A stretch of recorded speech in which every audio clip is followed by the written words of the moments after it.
Bringing everyone the healing potions today. Of course, right? Like always.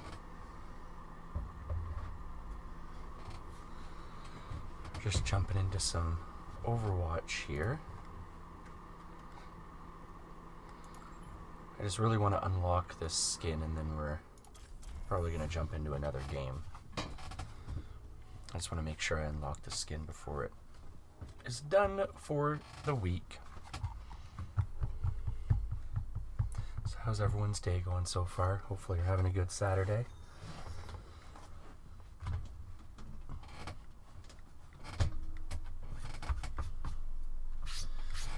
Everyone's just napping inside at my house, so figured I'd pop out. Good chance to get some gameplay in, right? Traveling to Nepal. Prepare for battle. Select your hero.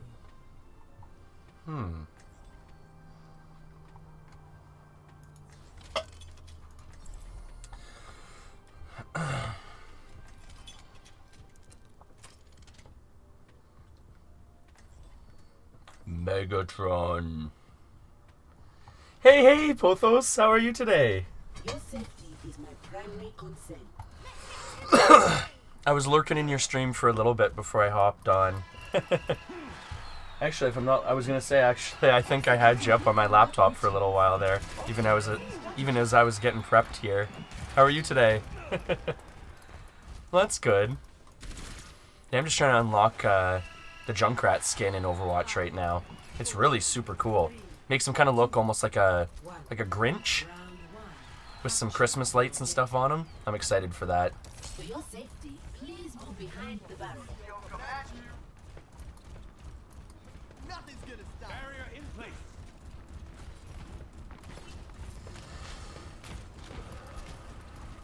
I recommend moving behind the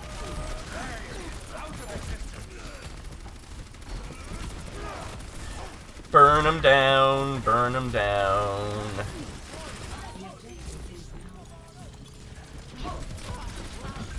Oh, get that Junkrat. He's a bane for my shields.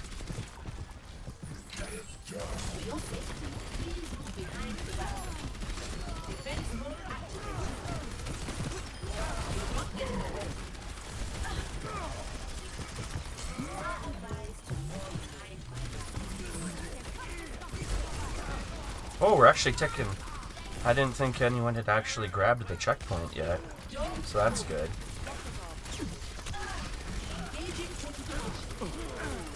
Ooh, that was spicy. That was a helpful double kill there.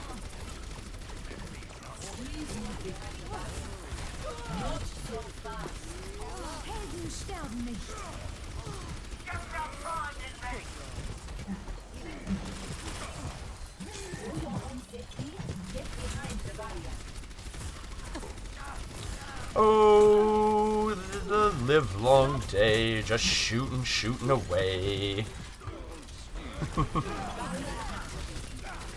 This is my checkpoint. This is my checkpoint.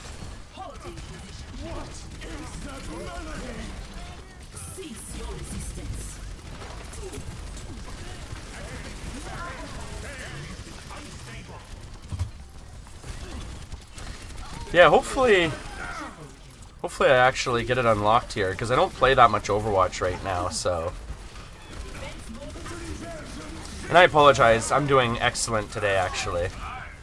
I was just saying earlier, my whole house is down napping right now, so this is a chance for me to get out and actually get some gameplay in. Because I'm sure as soon as they wake up, I'll go back in and we'll be building pillow forts and everything again.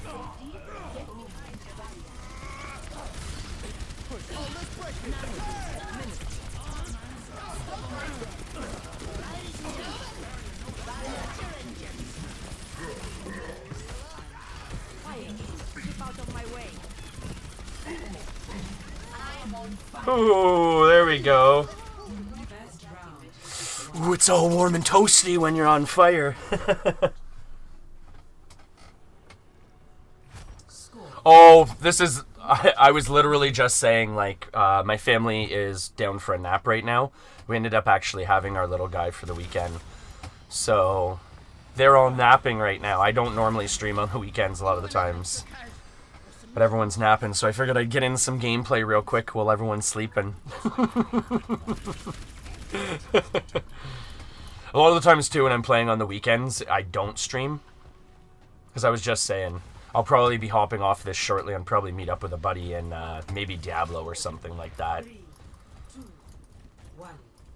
Weekends are usually a bit of downtime. The objective. But how's everyone's day going? How's it going today, lovey? Hopefully well. Hopefully you're all done your Christmas shopping now. I believe the last time we talked you still had more to do. Nothing's gonna stop.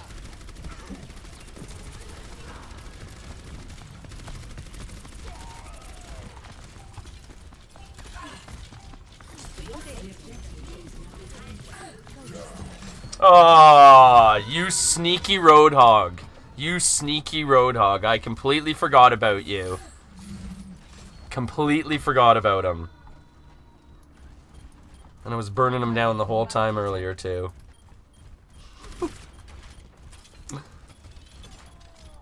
Ooh, that's good that you got some presents. I'm glad to hear that. Yeah, I'm all done my Christmas shopping. I've been done for a little while.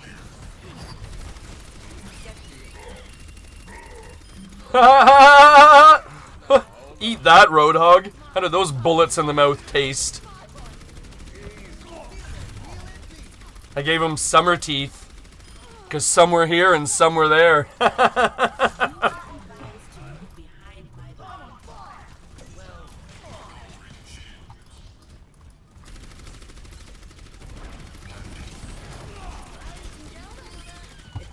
Supposed to be some are here and some are there, but Move to the beat.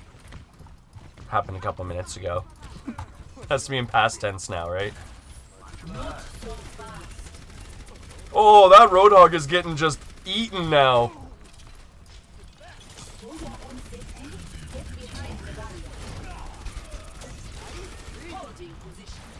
Bloop, bloop, bloop. Oh, that's awesome. I didn't even know you did that. Well, I knew you did the art, but I didn't know you were doing it like for streamers and stuff like that. That's really cool, Lovey. Some of the pixel art?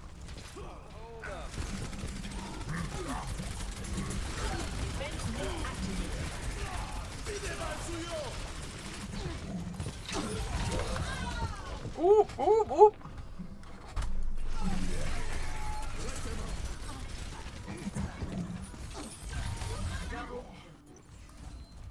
Oh, that's super cool. Yeah, I really liked that tree that you had dropped in the Discord. That was really neat. And the, I really liked that little blue flower.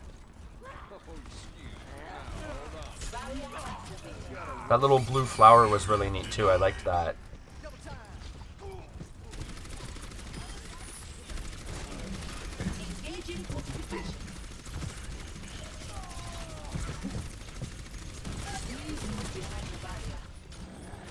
Initiating objective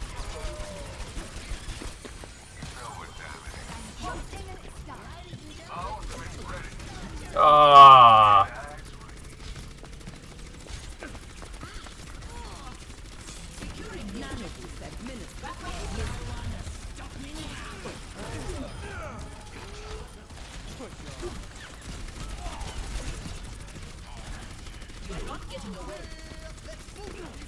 Ooh, I stopped that Mercy mid-halt.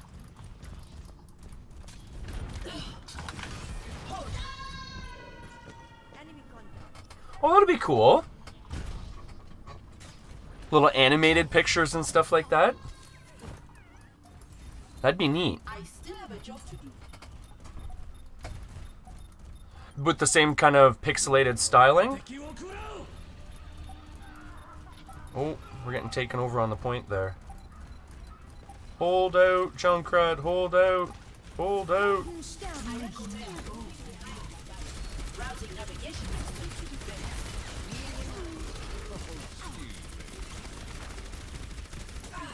For your own safety, get Ooh. At least I held out there. At least we stalled out so the rest of my team could make it back onto the point there. Lovey does really nice pixelated animated, or like little pixelated pictures. Yeah, Lovey dropped some of them in my Discord. I believe it was, what? I guess it would have been Friday morning? Like, yeah, was it yesterday morning? Or was it Thursday morning? I can't remember now. Pretty sure it was Friday morning, though.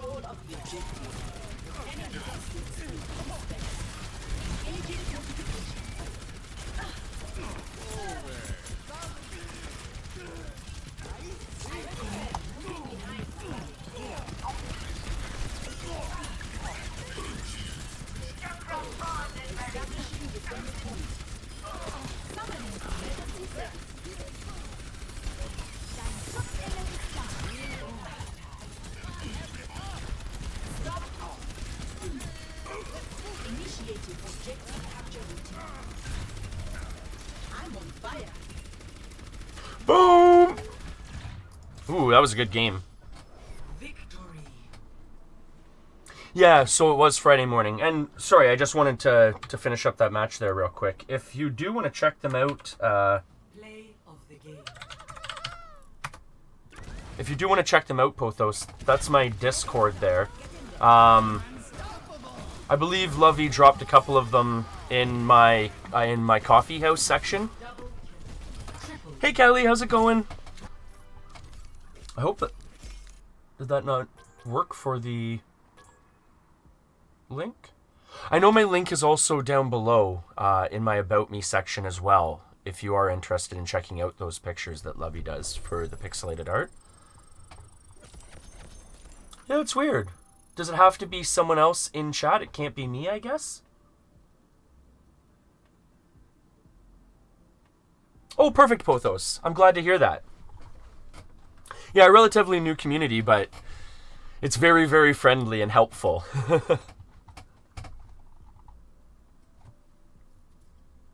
Oh, crocheting. Yeah, like I was saying, that's always fun to do. What's really big right now, too, is the... I don't know the actual term for it, but the corded, like, plant holders. Now entering the temple. Prepare. They're usually made out of, like, the white or off-white rope. They're really nice. I don't know who we want to pick here. We're actually playing a healing game here. We'll go with Moira. And how are you today, Callie? Hopefully the crocheting is coming along really well. Getting a lot done, hopefully. It's probably crunch time around Christmas time, right? Trying to finish up all those last minute presents that you're making everyone. I know that's what my girlfriend's been doing too. Attack commences in 30 Oh, stuffed animals would be really cool though. I've also seen, which are really cool too, is the Viking helmets with the beards built into them. I think those are done through crochet as well. Those are really neat. A lot of snowboarders wear those. I'm restoring you. 5, 4, 3, 2, 1. Attack commencing. Capture objective A. Did that hurt? Make noise to improve. I'm under attack. Barrier in place. Get into position.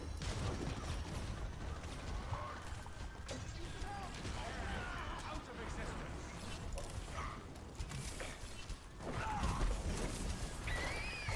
You seem in need of aid. This will heal you.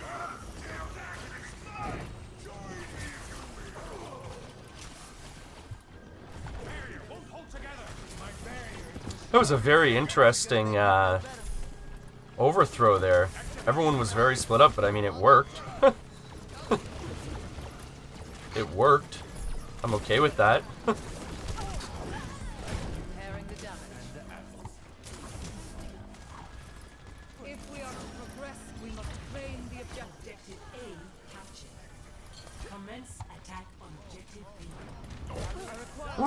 Doggies. Ooh, doggies. Your power is mine. This is my will.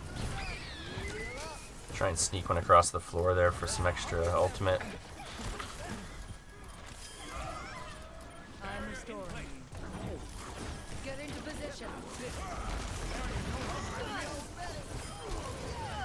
Double find their weakness and claim the objective.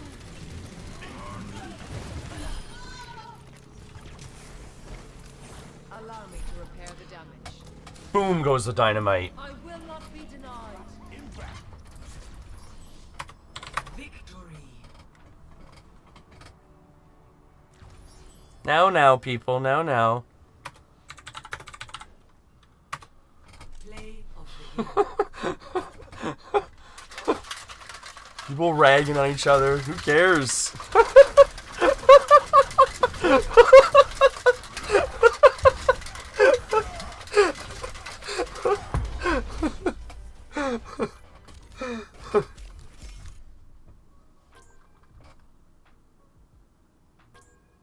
Honestly, though, that's not really that bad. Like, an hour to do the face.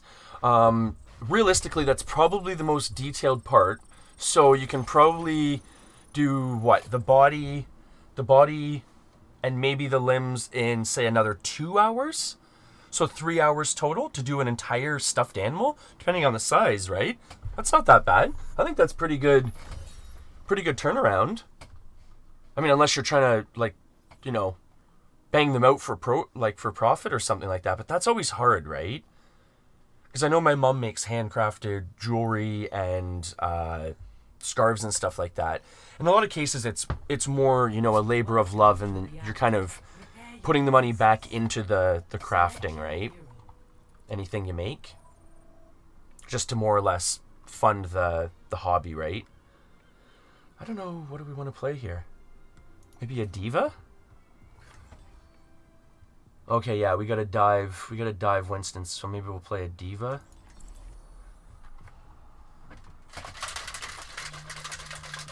Yeah, 3 hours wouldn't be bad turnaround for an entire... Oh wait, we're doing defense here? All systems operational. Diva. Yeah, you know what? I'm gonna roll an Orisa. Just to help out my team a little bit more with some shields. 30 seconds. Torbjorn Lindholm, you are responsible in I don't want to be too selfish with that. Why does that feel like an accusation? I don't like this handing around.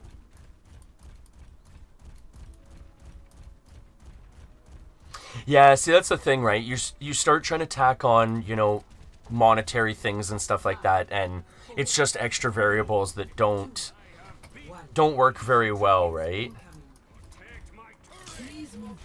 Oh, I missed that shot. Oh well.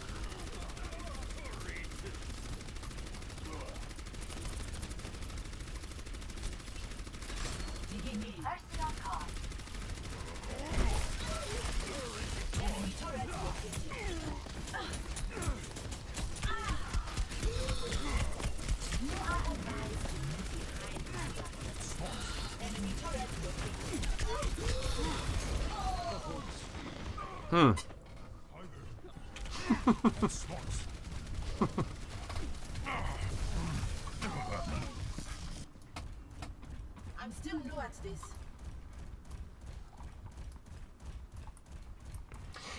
Yeah, that's the one nice thing. That's one nice thing about most crafting materials. You can pick them up for relatively cheap.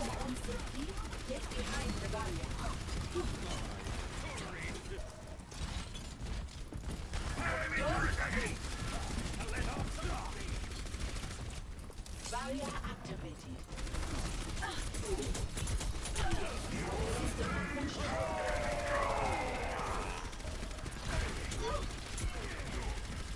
For your safety, please move behind the barrier.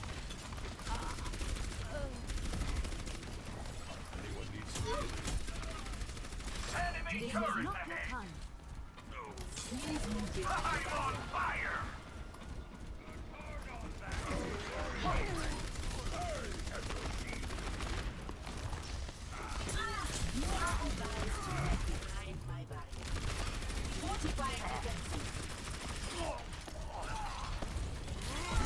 Oh.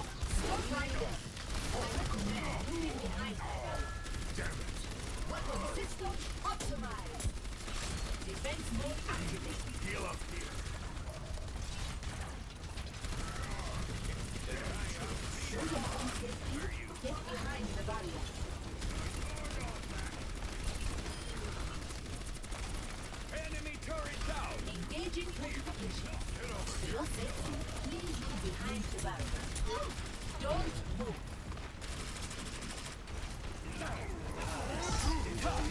Setting out the Oh. Sorry. I just woke up a sleeping monkey. And he was nicely put to bed too. If I didn't wake him up, someone else would have. That's what I'm gonna say, right?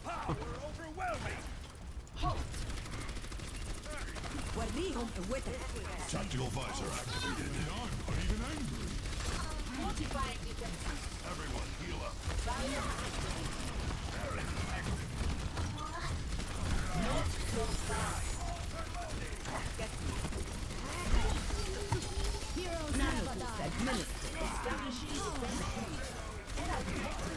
Ooh, this is an intense game. Holy jumping.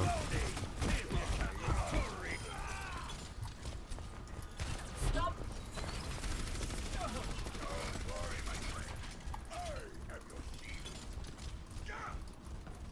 Yeah, that's the one thing my mom says too, right? If you know the right places, yarn goes on sale a lot.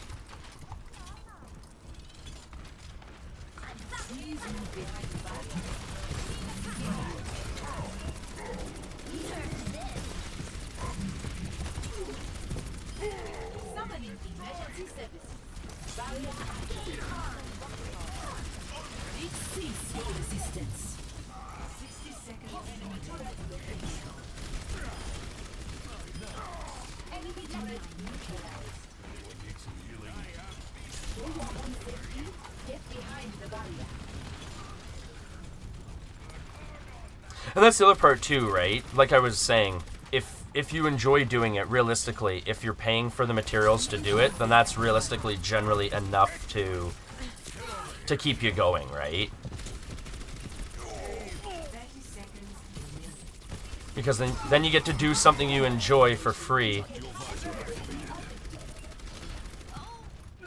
And potentially make, you know, a little bit of fun money on the side, which is always nice.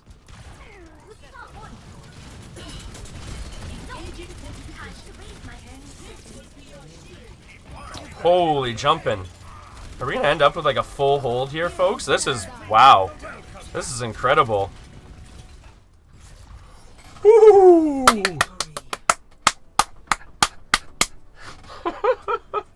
Hercules, Hercules, Hercules. Alright, so now time to catch up with chat. Yeah, like I was saying, yeah, there's nothing worse than trying to monetize something and just adding extra variables to something you enjoy otherwise, right? Because I've done that before, you know, with different hobbies and things like that. Oh, excuse me.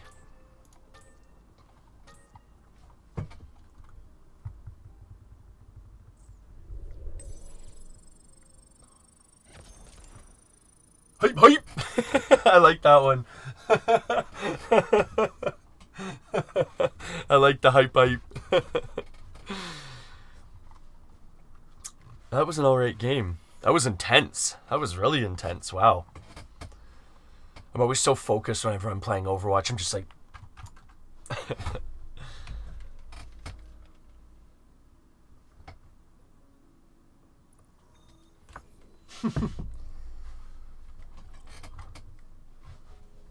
Traveling to Horizon. Prepare to attack. Oh, see, there you go. Well, at the same time, too, it's different when you have a bunch of them saved up and you can kind of just slowly sell them off, too, right? You're not taking custom orders, different things like that, right? I don't know. Who do we want to pick here? Guess maybe we'll pick Moira. Throw down some big heals. Throw down some big heals. Will reveal the truth.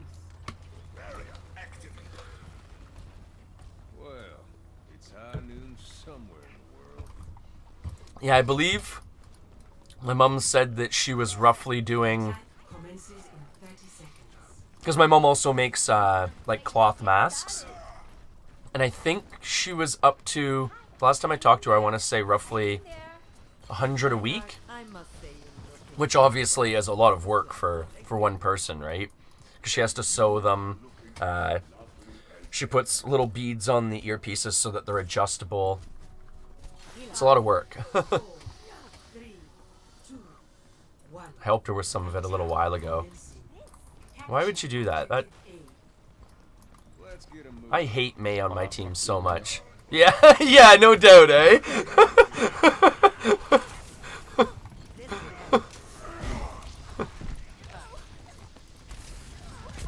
this will improve your condition.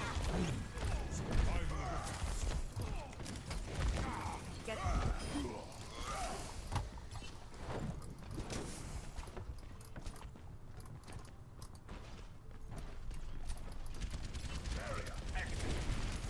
the power of destruction. Restoring you.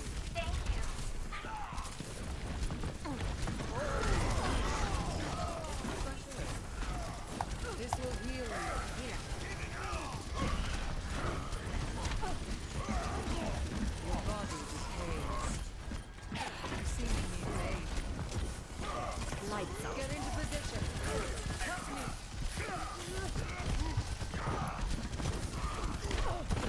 Ah! Thought it was clear of the door there to move out. I got stuck on the frame. Oh, I got hammered. Oh, okay. I don't feel so bad. I got pinned and hammered. Allow me to repair the damage.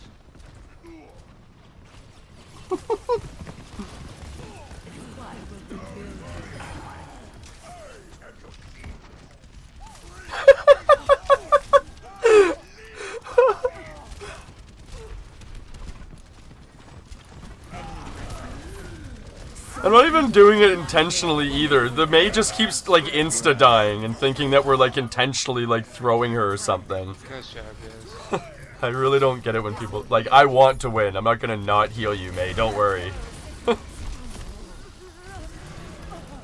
So like look at your positioning though. Like why do you think you're not getting healed?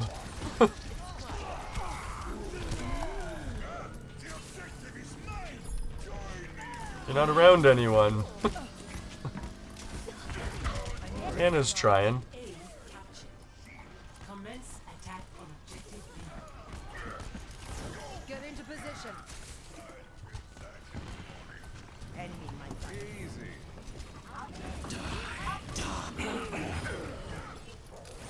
This will heal you. Allow me. Fire at will.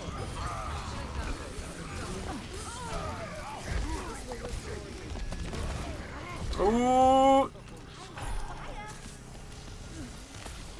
Surrender to my will.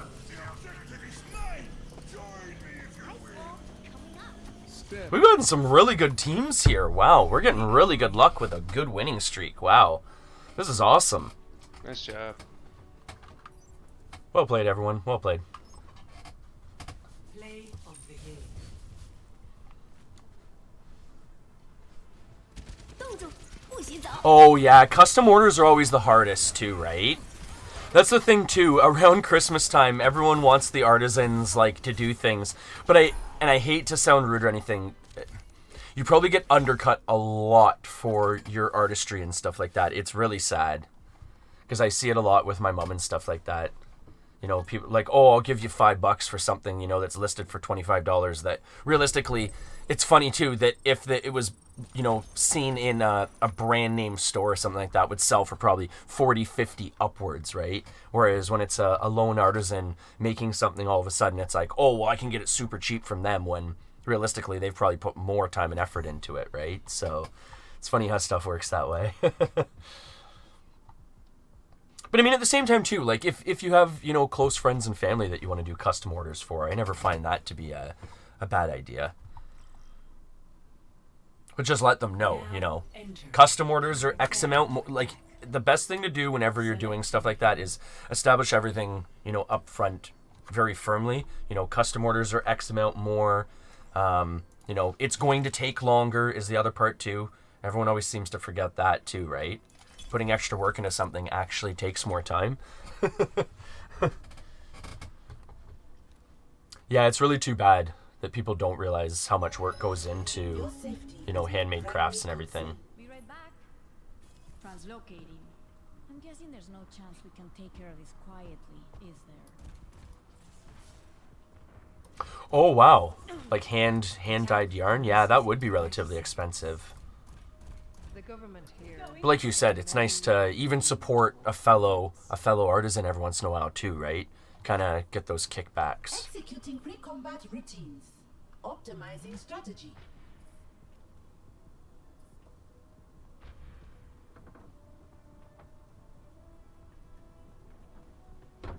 Five, 4, 3, 2, 1.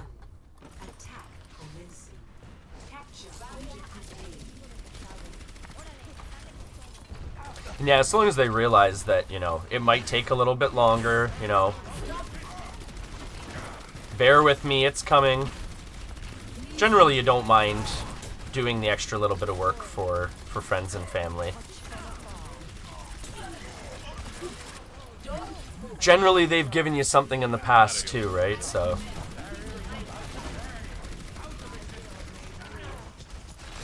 Defense mode activated.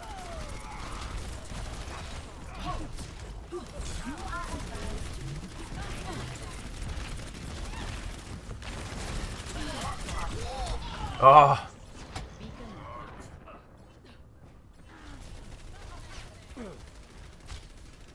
That was probably a little bit too aggressive of me. Oh yeah, I was almost dead there. My team wasn't even behind me there. I must rejoin my Everyone was pulling back.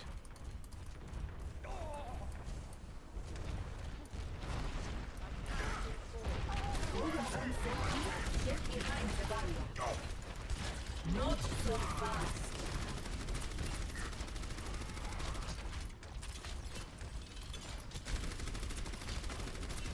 I recommend moving behind my barrier. Just a scratch. Engaging fortification. Barrier activated. Surrender to my will.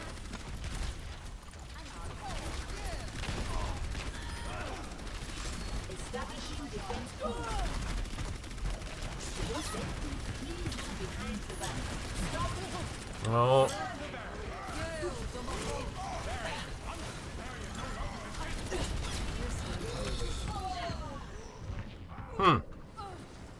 What is that melody?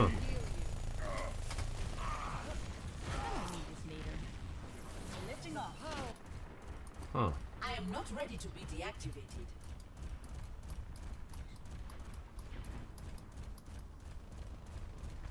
See you later.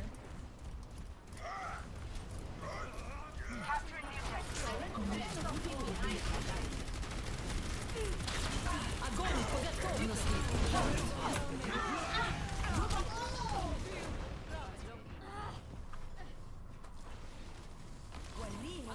Well, there goes our luck for the winning streak. Oh well. That's okay. Still new at this. Oh, we should probably group up. Position. Coalescence is almost ready. Oh yeah, no worries. No, lurk away. Made real. Lurk away. I'm not. Barrier activated. Coalescence is ready. Allow me to repair the damage. This surrender to my will. Please move behind the barrier.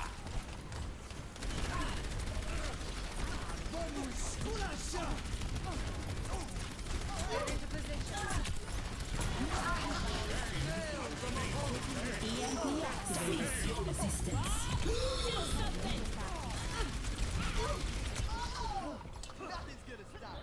Oh boy. This will We had the player advantage. Where's our healers? Group up. Analyzing previous combat performance. power of destruct coalescence. Essence is charging. Serve the barrier. Behind the back. Engaging fortification. Regenerating the cellular system. 60 seconds remaining. What is that melody?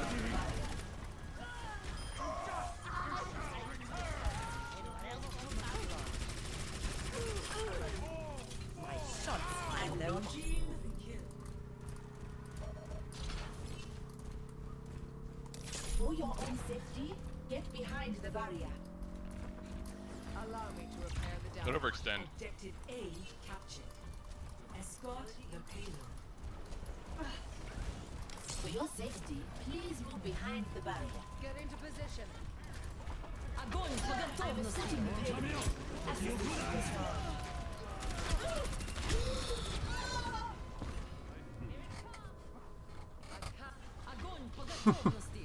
That was a good tip by that guy. Don't overextend, and then everyone overextends. That's all. I love it when that happens. let me do the exact opposite of what someone just suggested. That makes sense.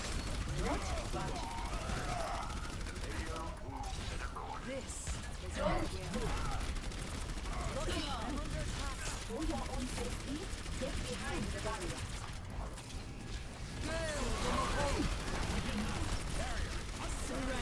My will. For your safety, please move behind the barrier. I am moving the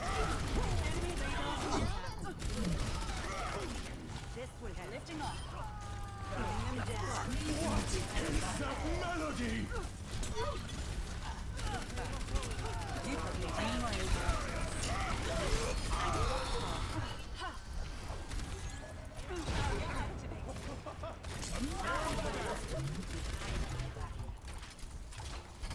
Be aggressive. Be aggressive. Be aggressive. Be aggressive.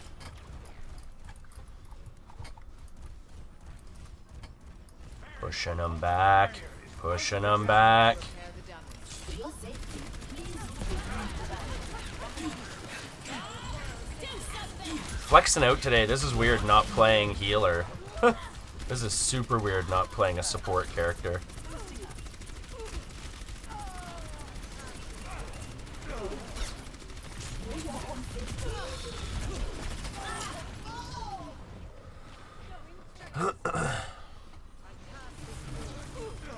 I'm okay with that.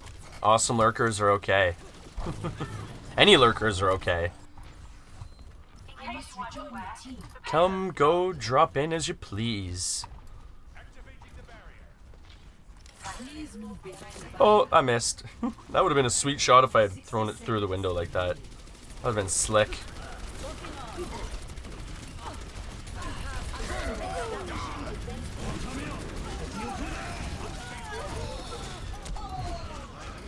Ooh.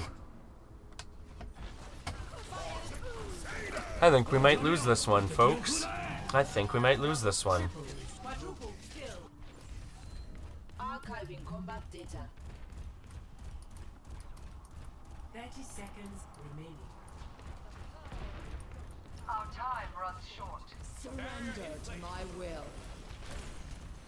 Barrier is about to break. For your own safety, get behind the barrier.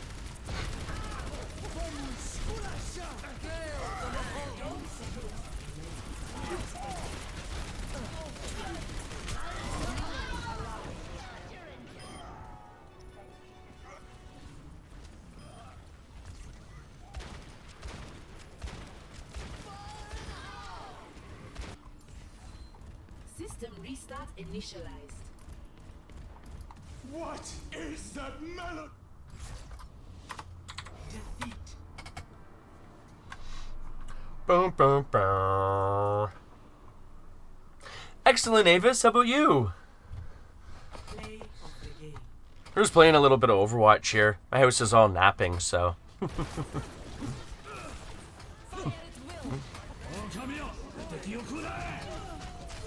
Double. Triple kill. Yeah, that was a good little combo there. That was a good little combo. So how's everyone doing today? Everyone's checking out some Overwatch? Everyone's leaving Stardew Valley to check out some Overwatch? Changing things up a little bit here, eh? Ooh! Any good ones you could suggest, Avis? Like, are they kind of like Minecraft mods where it's essentially like graphic overlays and everything like that? Or does it actually change how the game plays? I remember you mentioning the one mod where you can get seeds off season. Prepare for battle. Select your hero.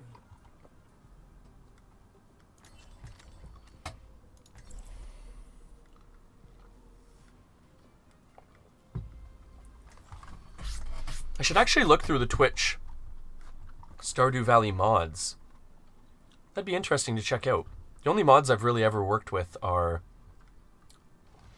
I guess, World of Warcraft mods, some mods for Skyrim back in the day, Fallout mods. Not too much more than that I can think of offhand. Let me show you how it's done. Group up with me. The Over here, performance behind you. is about to begin. Thank you, Baptiste. Oh, you're welcome. 3, Yeah, 1. it would be neat to start using some mods. But at the same time, too, I mean, I'm so new at the game that I should probably learn the basic game before I start modding it out and just start messing with myself. Whereas Pothos, like, you're way more established in the game, right? So it would probably be a little bit more beneficial for you to start modding and everything like that. Because you're probably at the point where some of the things are probably, you know, kind of old and done. The objective is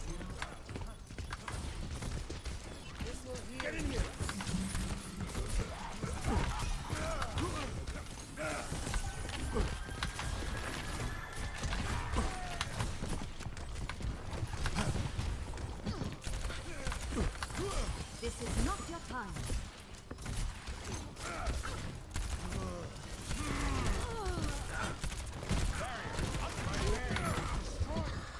Oh boy, we are getting walked on this game, folks.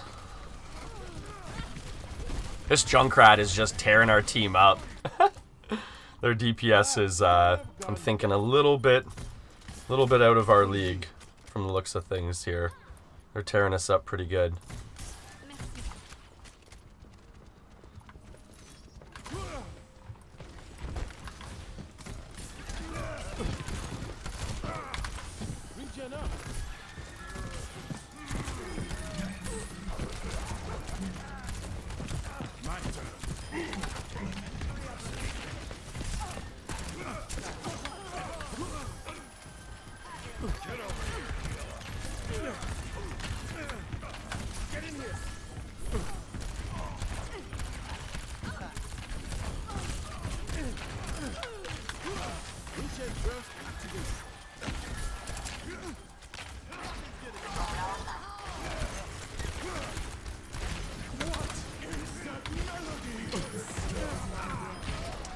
That's why I tried to get out of there. I knew that was going to happen. I was paying too much attention to the room and not all the guys respawning coming back. Yeah, they're just crushing us this game. Everyone needs to, like, drop back and regroup. But, oh, maybe not. I might grab it. Oh, there we go. There we go.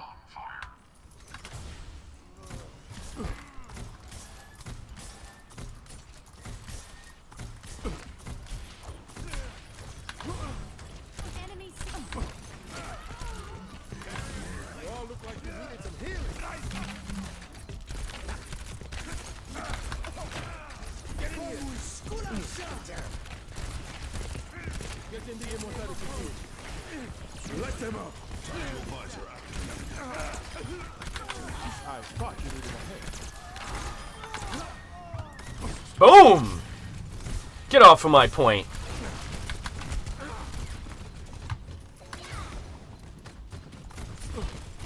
Our ball is pretty good. I'm gonna try and kind of pocket him here. He's kind of the only guy that's really seeming to be kind of keeping up here. Oh! Witchcraft. Oh. I don't like that.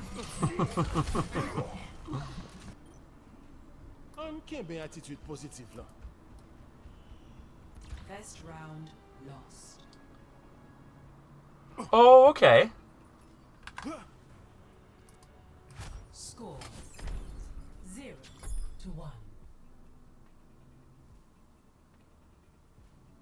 Oh, okay, so there are actually mods that just help you actually play the game too. So essentially there is a lot of stuff like that for World of Warcraft as well, kind of handholdy mods too. So I'll probably actually get something like that. That would actually be really helpful for learning the radius of scarecrows. Maybe like a map overlay that kind of tells me where fish are located, like what certain fish are located in what different ponds and everything. That'd be really good. That'd be really useful. 2-1. Round 2. Capture the objective. And what would actually be really useful too is a breakdown of the crops. Say, purchase to selling price. Unless there's, I guess there would be a difference depending on the seasons for how much they sell for. Like if you sell something at a season, it'd be worth more.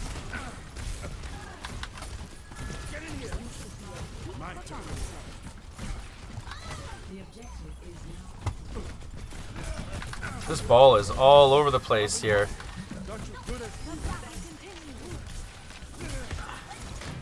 No way. That makes sense, yeah.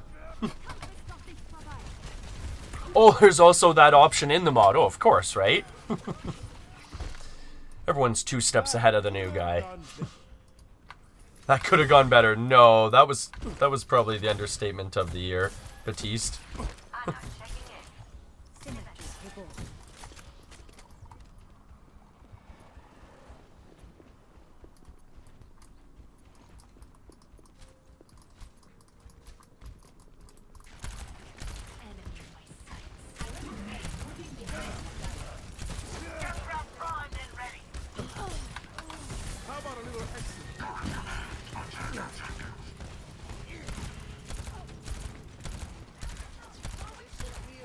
Oh, someone's back cap in there? That's awesome.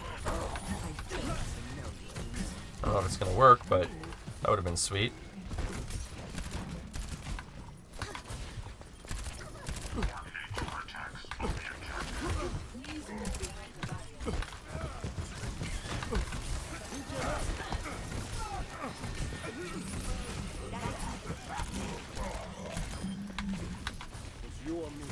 Team up for special attack.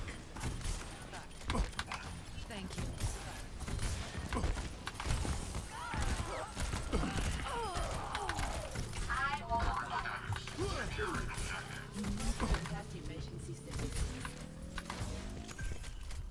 Boop, boop, boop, boop, boop, boop, boo. Hide from my sight.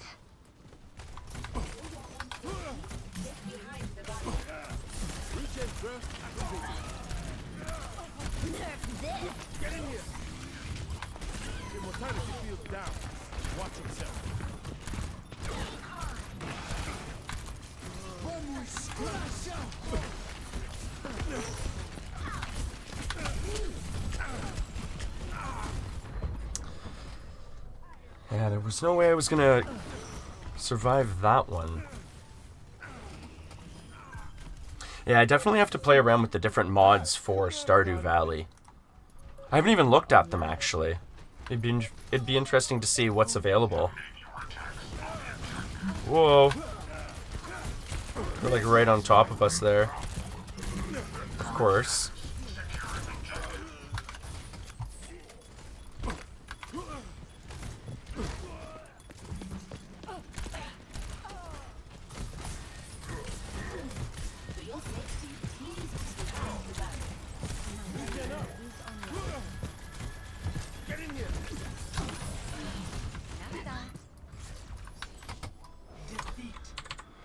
Good game. Defeat. Ooh, Ooh, that would be very helpful, Avis. I would appreciate that. I'm sure it's probably pretty similar to the setup of the World of Warcraft ones. If it is done through Twitch, it's really straightforward. They do it, I mean, back in the day from when I used to start, when I first started getting into World of Warcraft mods, they were a lot more hands-on. You had to essentially, you know, put them in the right file folder, update them manually. In a lot of cases, you had to go to the individual programmer's website to keep them updated too. So if it's anything through Twitch nowadays, hopefully it's just, you know, click, click, yeah, I like that, click, yep, add to mod list, okay, activate, off to the races. I would imagine too, and it's probably a relatively like fun game to mod for too, because there's a lot of different things you could probably add into the game.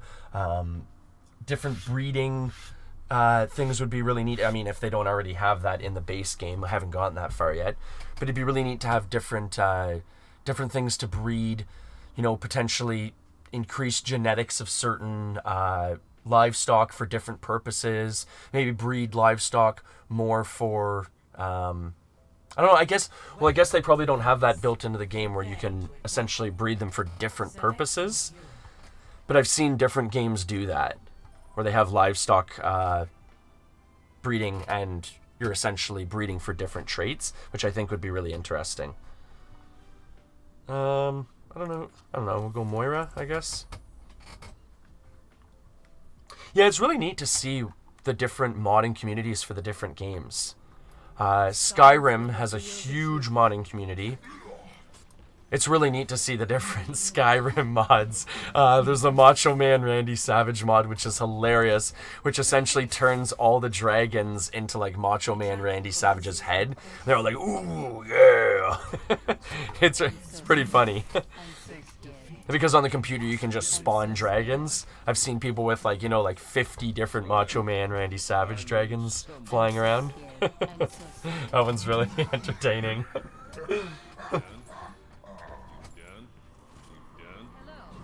Ooh, no. Super Zoo Story? See, I'd be really interested to try out some different games like Stardew Valley. I know Ozzy's been playing My Time in Portia. That game looks really interesting. Because also, too, as I was saying, I've played around a lot with the different farming modes in World of Warcraft and everything like that. They're always fun to play around with. So I like different game modes like that. And I grew up playing, you know, Sim City, Sim Farm, all those different types of, you know, building and crafting types of games. I used to love, I hate to admit this, but in Sim City, I always used to enjoy building up the city and then causing a natural disaster. And then trying, like, my best to try and build everything back up to the way it was, but it was always fun doing that. You know, you'd have like an alien attack, or I think, what were some of the other ones? A flood. They had some really neat ones. Commence attack destruction.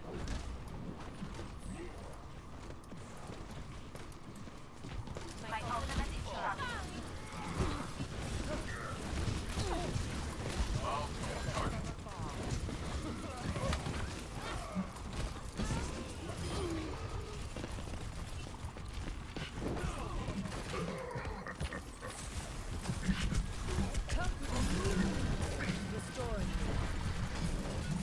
Oh, I was stuck in a trap there. I was like, why am I stuck? I can't move! I can't move! What's happening? No, it's not that I'm stuck. I'm not paying attention! I'm not paying attention! What's happening? Perhaps a new methodology is required. There you go, Moira. Perhaps a new methodology is required. You are a smart lady. You are a smart lady. Oh, of course. Get into position. Thanks. Don't want to rush in or anything. Oh, D-Mac. Oh, yeah, there we go. That's tasty. Thank you. Thank you, Diva.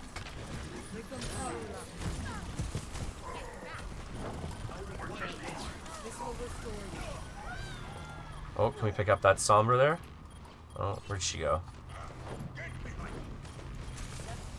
Surrender to my will. Oh, I just missed it.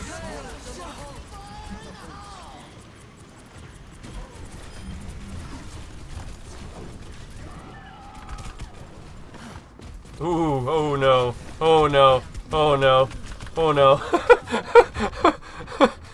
Yeah, that was kind of inevitable. My whole team's down, I'm just like a lone soldier. Yes. There was a fray. Hello. I'm with you. Group up. Yeah, you know, you guys want to group up? Nerf this. Sweet!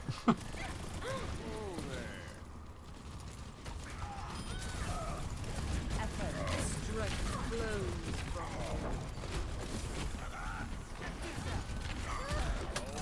allow me to repair the damage.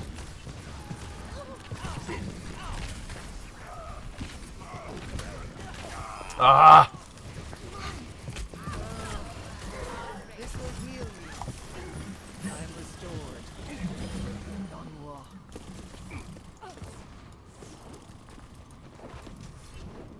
If we are to progress, we must claim the objective. Allow me to Boom, repair boom, the boom. Let's get some points here. Let's get some points. This will heal me. Hopefully we can get this. Oh, we're gonna get some points here. Get some build.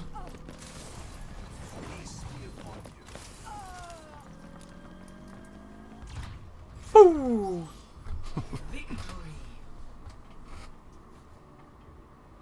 It was all good until yeah, that was always a fun one too. The nuclear catastrophe. Homer Simpson sleeping on the job. Meltdown imminent. Meltdown imminent. Who cares, right? Keep pumping out more power. More power. I have to admit, okay, so I have tried the new who are we gonna vote for here? Clear skies. No, you know what? We're gonna vote for our McCree. I have tried the new City Skylines. I got it for free, I believe, from... Or actually, no, I paid... It was on sale for like $5 or something like that. Anyways, it was super, super cheap. I played it. I wasn't a big fan. Actually, SimCity 2000 is available on GOG, and I have thought many times to myself that I would like to pick it up. And even if I'm not mistaken right now, for anyone out there that enjoys those types of games, I want to say it's on sale right now for like $1.99 Canadian, right? I don't know the currency exchanges for where everyone is, but right now it's $2 Canadian, which I mean, for a game like SimCity 2000 that you can actually play on like a Windows 10 PC, steal of a deal, right? That's an amazing deal. Hours of fun with that game. That's one of those games where I can just lose myself, you know? It's like, oh, I'll go to bed in 5 minutes, and then 20 minutes later, you're like, or, 2 hours later, you're like, oh, no, it's 2 o'clock in the morning. That's like my girlfriend with, what is it, Roller Coaster Tycoon. And just recently I got a Roller Coaster Tycoon 3, like the complete edition, with all the download content and stuff. It's one of the only video games she enjoys playing, but she really likes that game. I've even tried to get her to play, a while ago I got the Jurassic Park like sim game where you build Jurassic Park, and that one is so much fun for anyone that has a chance to check that one out. It's a blast. And I tried to get her to play that one, but she doesn't really enjoy it. And I mean, I understand it's very different because it's a lot more hands-on in terms of like actually having to control the dinosaurs and stuff because, they're dinosaurs. You don't want them eating your guests, right? Yeah, they always come out of there hot. Want to make sure that everyone stays healed up there. Get into position. Ooh, this is spicy. We got an Ash up top on the ledge.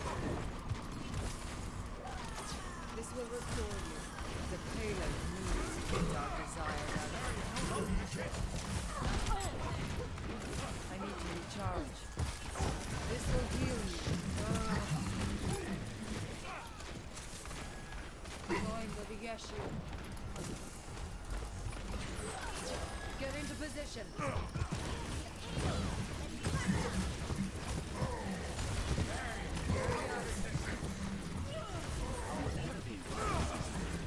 Surrender to my will.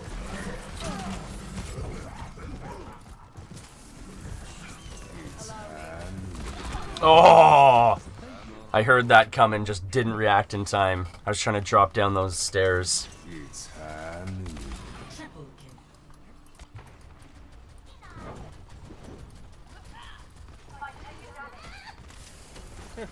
I'm with you. I'm restoring you.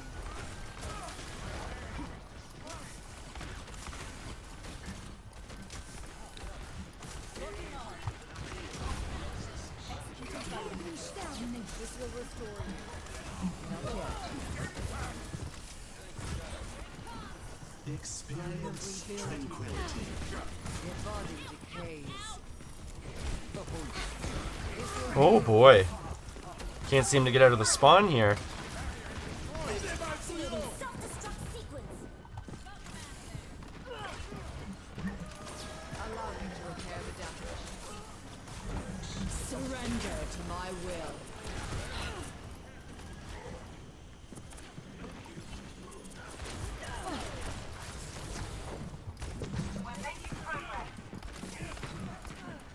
I need to recharge.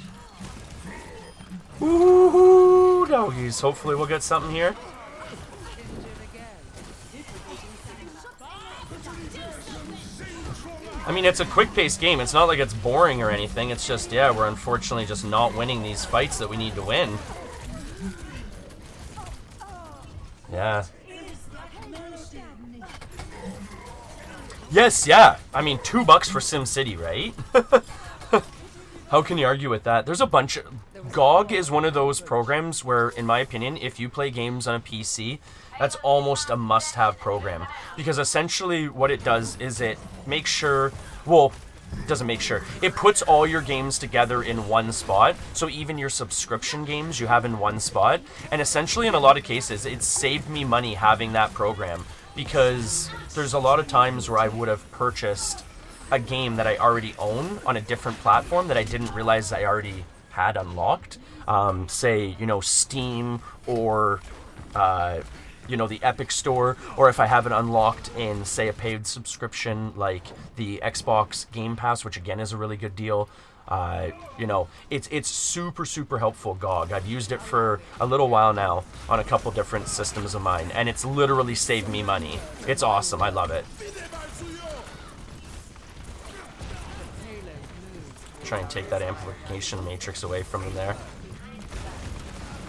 Not let them get like anything off behind it. Yeah. We're getting just walked on here. We're getting walked on here, folks. I'm bronze with 1 elimination. Ouch. Ouch, guys. Like, I think we need some DPS here. Yeah, just run in one by one. Just run in by one by one. You're probably going to take out 6 people by yourself. I mean, that's the way this game works. That's the way most game mechanics work. You versus 6 people is, I mean, a winning strategy, right? I require assistance. 30 seconds. Well, there you go, Orisa. Yep. What? You didn't beat the 6 people that were in front of you by yourself? What? Get out of town.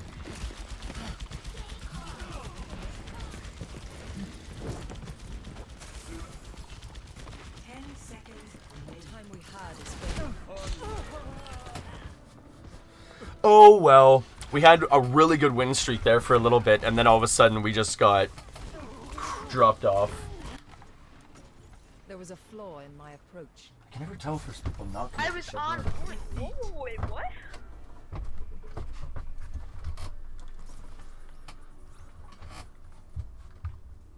Devotion. Play of the game.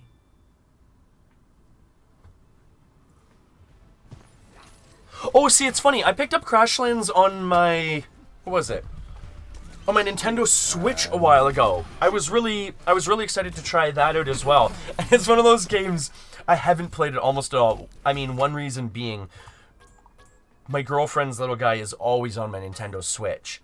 And I think I might have it on my computer system, but it's just one of those games I've just never gotten around to checking out. It looks really good, though.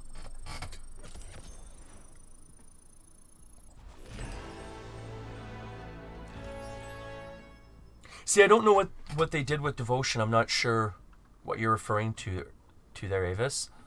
I don't think I've ever played Devotion.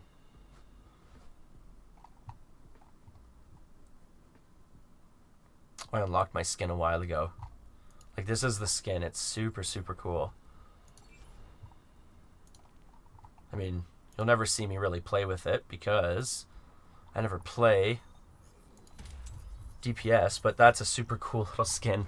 Little Christmas Junkrat. Prepare your defenses.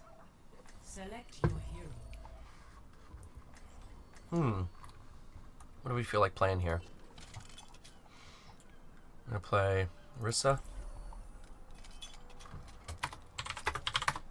Good luck, have fun, everyone. Yeah, there's quite a few of those little, I guess, scavenge and build games. They're so much fun. Must violence always be the solution?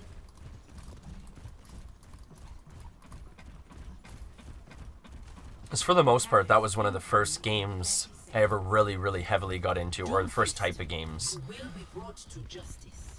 Was both, like Warcraft, and then Warcraft 2, and then the SimCity series, and like Sim Farms and stuff like that. Those were all my first games, pretty much. 5, 4, 3, 2, 1. Or first computer games. I mean, and there was tons before that as well, but those are just the big ones that I was heavily obsessed with.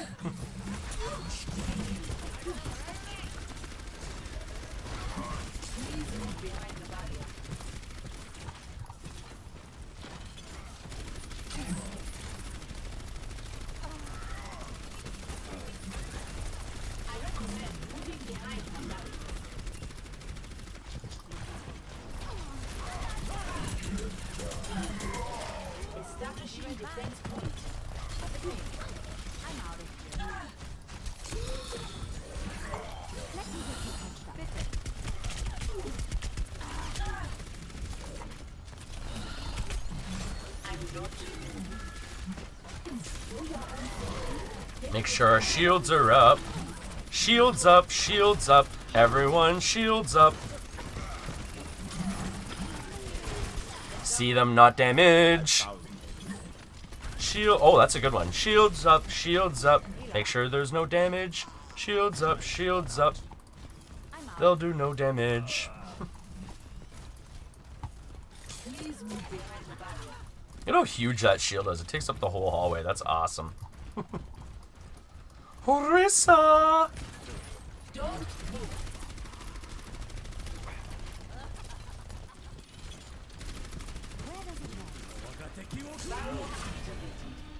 Where's that coming? Whoa, that was a waste. Who was even over there?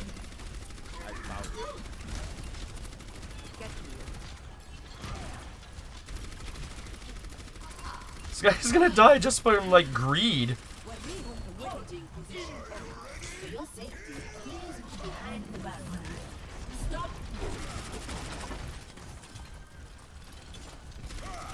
Heroes never die.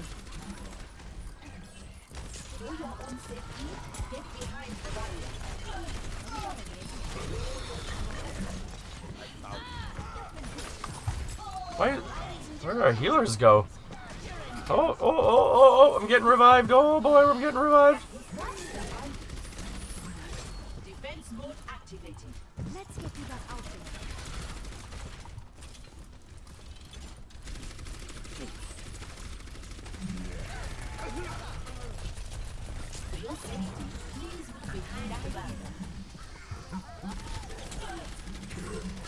Get us Hanzo trying to sneak in the back here.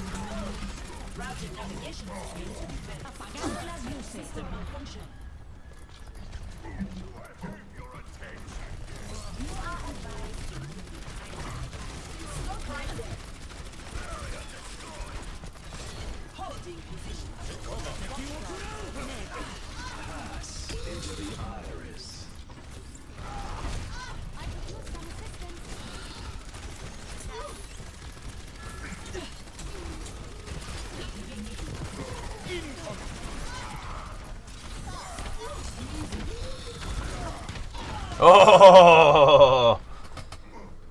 And of course the Rhine gets me. Out of all the people I'm shooting at, the Rhine gets me. Installing updates. Oh, Forager. Heroes never die. I'll have to check that one out too. You're gonna have to make me like a whole list of games to check out, Avis. Is no one gonna take out that Hanzo? That Hanzo is just popping off in the back there. Hey, you'll have to make me a whole list of games, Avis. 60 seconds remaining.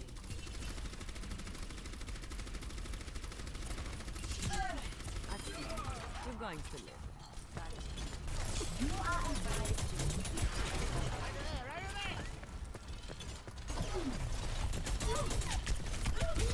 Sombra in the back, and we got her down. I could use some healing here. You, Anna, heal? Yep, thank you, thank you.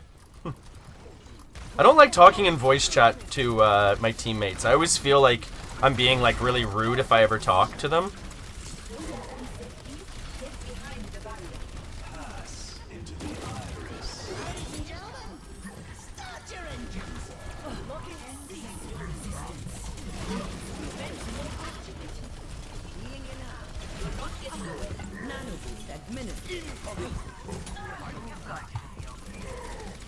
Boom, and we stopped them just on point here. Oh, that was beautiful.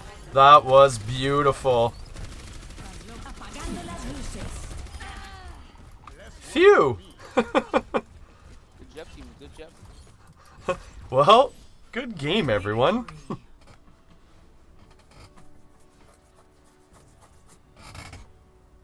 I can be kind of snarky like when I'm talking to my teammates though, especially in this game. I feel like I always know more than I do with this game and stuff like that. Like I'm so much better than I am.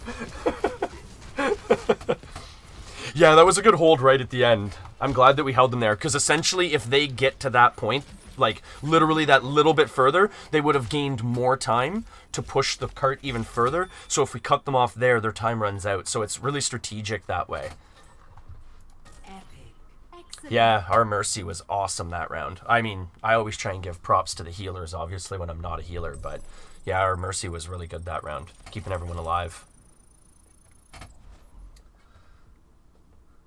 And again, it's not so much even that I am being rude. I'm always just paranoid that I'm being like rude to teammates and stuff like that, or like, you know, being a little bit toxic and stuff like, you know, why don't you try this, or you know, but it's tricky in a lot of cases. Yeah, this is the new holiday skin. That's super cool. So this is his standard skin here. Like that's what he would normally look like. And that's the holiday skin. Super neat looking. The little gears coming out of the rip tire. Traveling to horizon, prepare to attack. Select your hero. Ooh, okay, we're gonna attack here and we're playing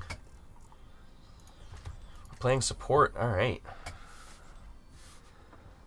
Bone Smash. I like that one. It's always interesting to see people's names in these games. I really wish that Baptiste had a winter skin, though. I don't know what skin to choose for Baptiste. Like during the winter time. I usually use this one for Halloween because it kind of looks like a costume, like him being a pirate, but I figured the tropical one was kind of almost a joke to the holidays. Because I don't think you'd be wearing a pair of shorts and t-shirt in Canada right now. Well, maybe I would. I'm weird that way. But most people wouldn't. Oh, there we go. Okay. Oh, there's my mistletoe.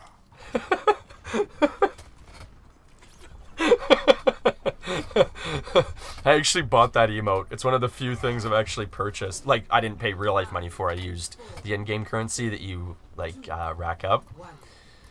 But I very rarely actually spend that currency. And that was one of the few things I bought. If I don't unlock it, I'll probably also use it to unlock Moira's winter skin. It's really cool. It makes her kind of look like an ice queen. And she very rarely has good skins, so... And it's one of the better ones for sure. So I'll be unlocking hers.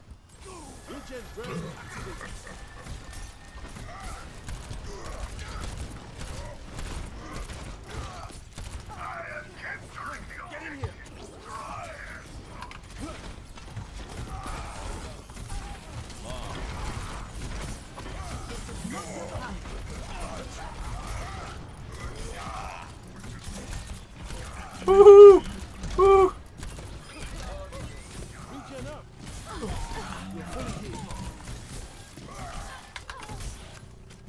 Ooh, that was a nice take. I didn't think that was going to work out that way.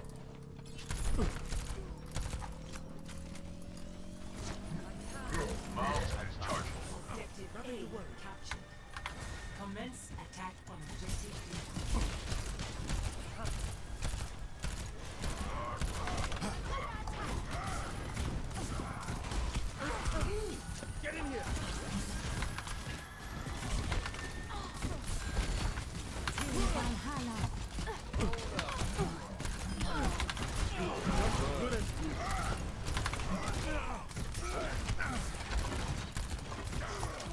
I think we gotta slow down the pace here for a second and regroup here. We're getting kind of slow. Oh, okay. No, we're doing okay. We're regrouping here.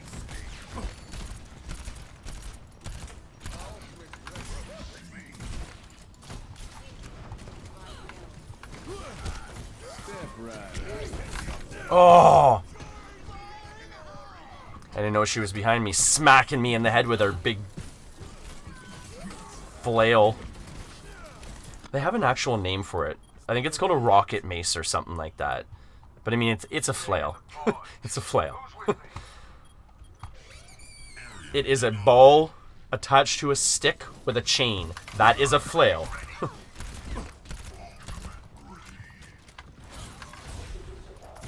Whoa, whoa, whoa. Let's group up here, guys.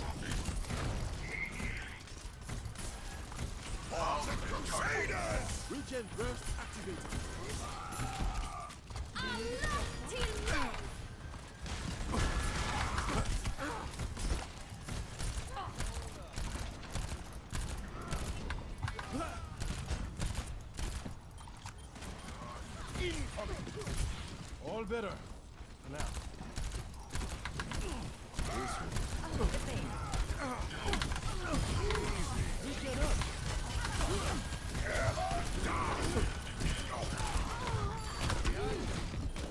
Oh. Yeah, I think I'm being too aggressive here with my play myself.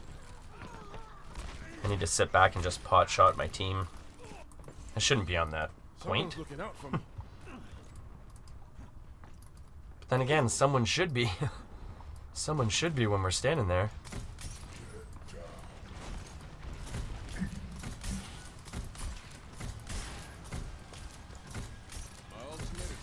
Fully healed.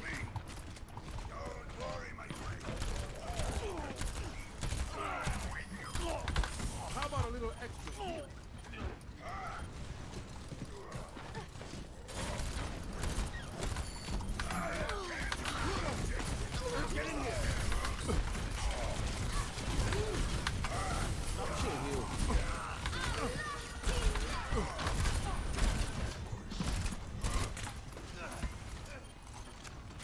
Holy jumping.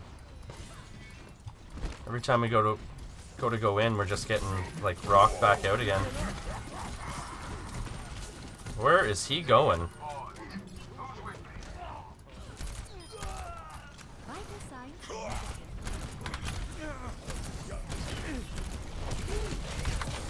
Take your medicine.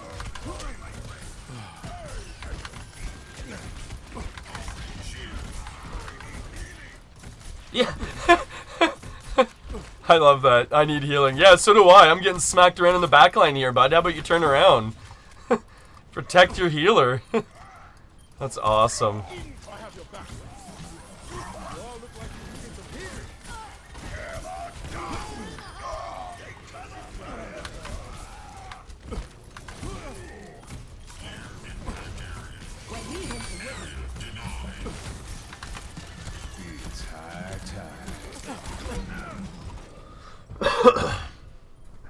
Oh boy. Oh boy. I think we're probably going to lose this one. Yeah, the holiday skin is really neat. I'll show you, actually, the better one is the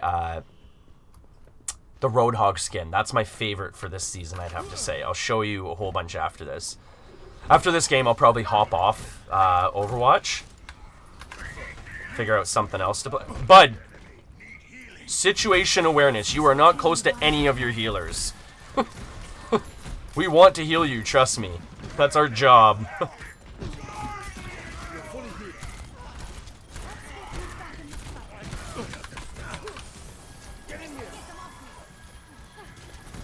60 seconds. Capturing the objective. Said the lady. Just go on heal bot mode here, right? Recharge grant activated.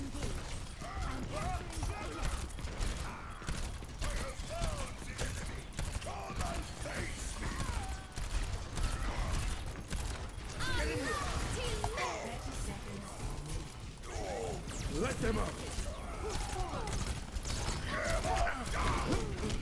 Oh boy. Oh well, right? One of those last ditch attempts.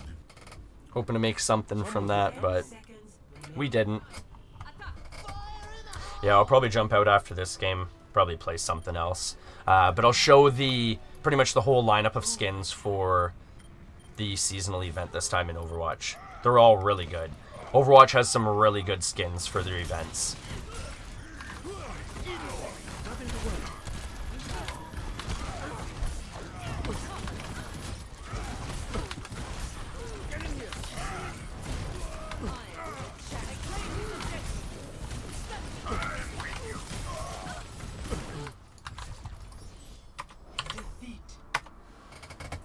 Good game, good attempt, everyone. Can't win them all, right? Can't win them all. Play of the game. Yeah, Zarya was pretty good.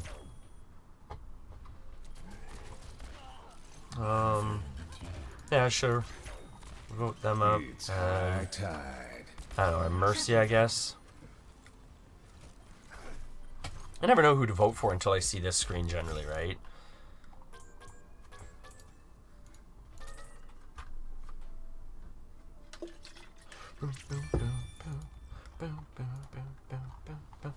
Yes, we'll do a little fashion show here. So this is the Junkrat skin. It is really super cool. It's kind of basic though. A lot of them are a lot more built up. Oh, his tattoo's kind of neat too, how it actually makes him into an elf on his arm. But that one's pretty cool. And then we've got... Oh, actually, we'll do just what's new. It's the easiest way to see them all.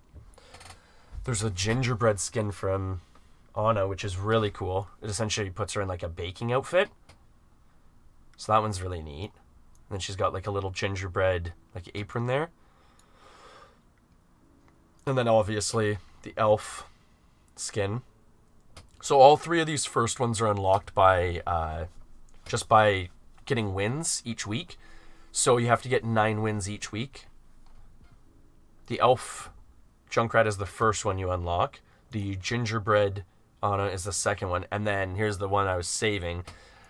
The Roadhog Frosty is awesome. Like, that is such a cool looking skin for him. I'll go back and show you in the actual paper dolls what he looks like normally, but that is such a cool looking skin for him. Like, the skins in this game are so well thought out, and even his little license plate belt buckle, Snow Rage. And then you've got Penguin May. She's the one that does all the freezing abilities and stuff like that with her little egg and the... It's a little robot. I don't know why it's an egg in this, but normally it's a little robot, and the physics on it are actually realistic, like on the little keychain.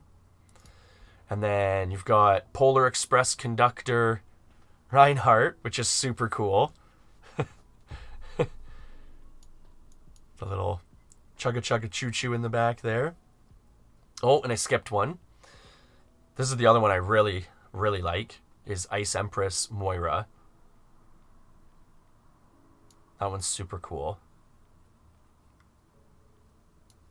And then this is probably my least favorite just because it's very basic and it's not very... It could almost be used as just a general skin. It's not really wintry in my opinion. But the Lumberjack Torbjorn, or Torbjorn? I never know how to pronounce his name. But his is kind of basic.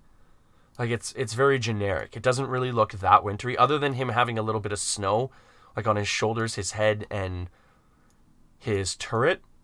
It's really not that wintry, in my opinion. And then another one that's really super cool is the toy bot Zenyatta. So he generally looks like just a normal robot, and then you get to see him as kind of almost a toy. It's a really neat skin. I like that one. And then the different emotes. You've seen the Batiste one. I showed that one off in-game there a couple minutes ago. That one's really good. I like that one. I've unlocked that one for myself. And then the unwrapped Junkrat is awesome.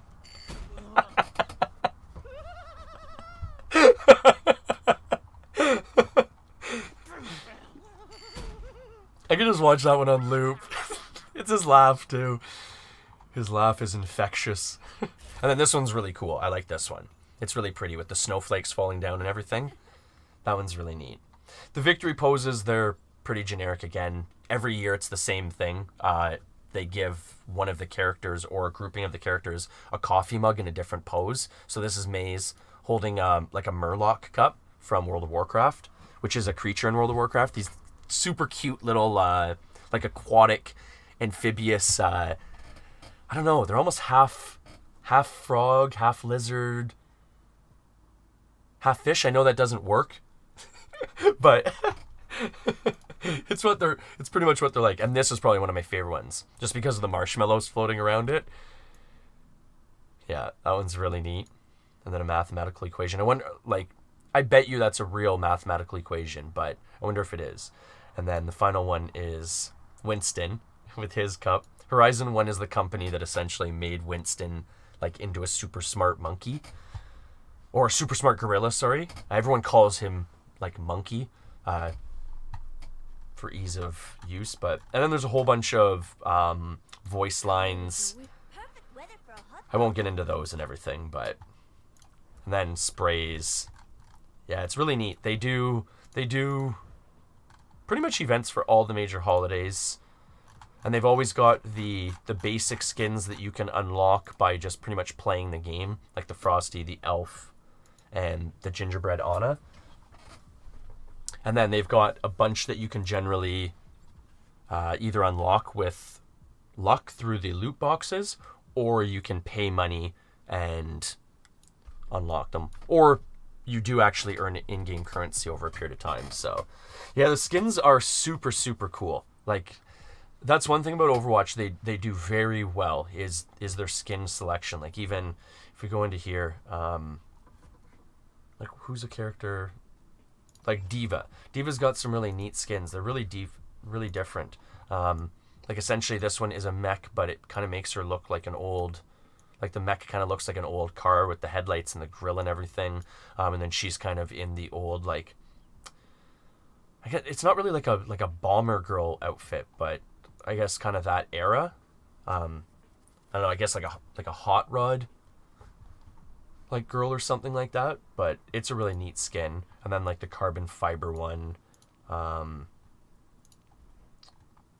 else? The midnight one. Like, she has a really wide selection of skins. The Junker, which is kind of like a scavenger skin. The Bee Diva, the Black Cat. Officer, which is obviously like a police themed one. The Wave Racer, which is like her summer skin, kind of makes it look like a jet ski. And then Shin Ryung. I'm probably butchering the pronunciation on that, but that's a really cool looking one too. Yeah, she's got some really neat looking skins. And each character has like their own backstory in the game and everything like that. It's kind of neat. It's true. Yeah, especially the residual income on the game too, right? Because the game is relatively cheap to purchase. If I'm not mistaken, I want to say it's $25.99 to purchase throughout the year, and it goes on sale quite often. Like right now, I want to say you can purchase it for $19.99 Canadian, which is pretty cheap. Like that would be what, like $10, $15 American? So it's a pretty good deal. And they're always coming out with new updates and stuff. They're just about to drop Overwatch 2, so we probably won't see that many updates. Apparently there was a new map that had dropped. I was hoping that we were going to see it, but I didn't see it. Then again, maybe it's coming out this upcoming Tuesday or something like that. I could see that because most of the patches done by Blizzard are on Tuesdays, so we just missed the last one. So maybe that'll be the one for the future here. Yeah, especially with games like Fortnite. Fortnite is a huge game for having to re-roll their skins a lot because it's a free-to-play game, right? So when you're having a free-to-play game, the whole monetization behind it is all the microtransactions, right? And it's funny, too, because I've tried to explain that to my nephew in a lot of cases where, you know, it's funny with kids, they don't realize how much they're spending on these games, right? In a lot of cases, a game that would cost $80 to unlock everything with the purchase, a lot of people are like, oh, it's a free game. But yeah, you've spent $150 in just unlocking skins to make your character look cool. Like, you know, you could have bought the game for $90, right? But yeah, they're making an Overwatch 2. Apparently with Overwatch 2, the nice thing with it too is they're going to be adding in a, I guess like a campaign aspect to the game, so you'll actually be able to play like single player or a story mode where it's going to be more of a co-op idea where essentially you're going to be facing off against computer AI as opposed to 2 6 versus 6 teams, which is a really neat new addition to the game. They've got that generally around the holidays. I'm surprised they don't have something like that right now. Actually, you know what, I should check to see if they do. Oh, they've only got some of their seasonal events. But no, they usually have special events where you actually have to go out and kill robots, which is really neat. But, yeah. 1 second, I'll be right back. I just have to step outside here for a quick second.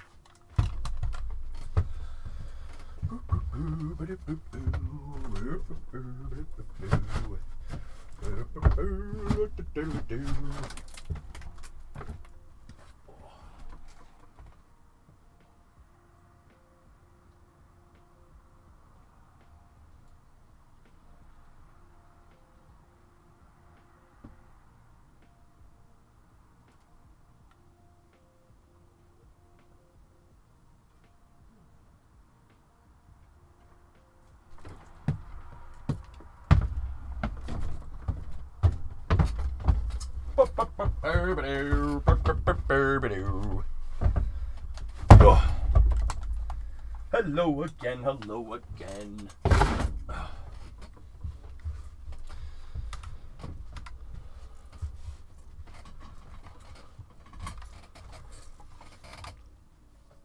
It's actually surprisingly nice outside today. Yeah, ShedStream.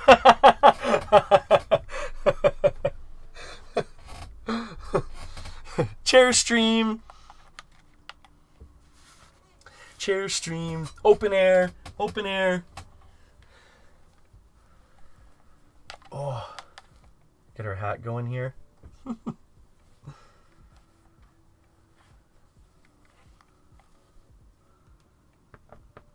Wee.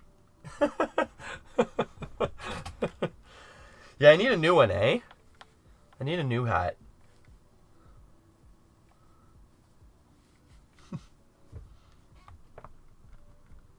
Hello, everyone. Hello. Oh, here we'll. So we can actually show it off here. So everyone can actually see it. Santa's got a problem with his mustache. It's getting a little wind blown.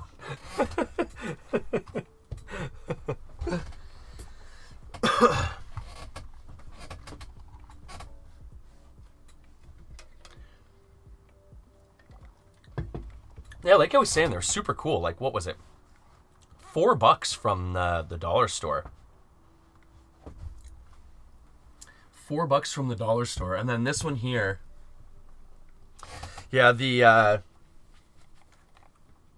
Santa Claus is kind of weird. This one is non-stop cute, though. I mean, you can't help but love this one, right? With the wiggly ears. Like, that one is super cute. I love this one. The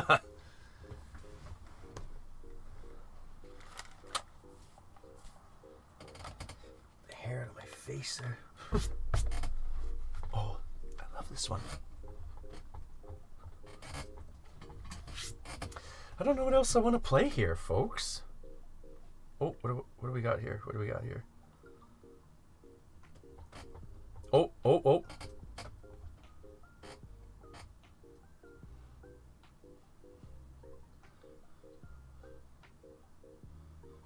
Oh, I gotta make sure I'm not missing people's and messages and people and messages and everyone's messages.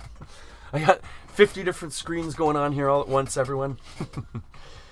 Yeah, I don't know. You know what? Maybe we'll play some World of Warcraft for a little bit. Switch everything up here.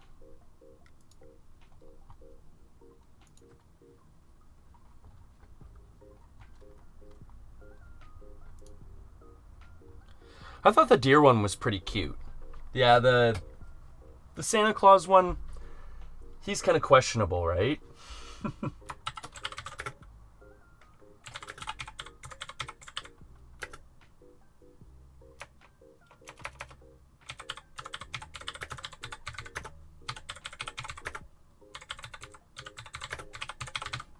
We're going to be grinding some levels here in World of Warcraft, everyone. Oh, yeah. Gotta get ourselves up to level 60. So we can see all the new content. There's going to be... Oh, so much to do in this game at this point. There's so much to do.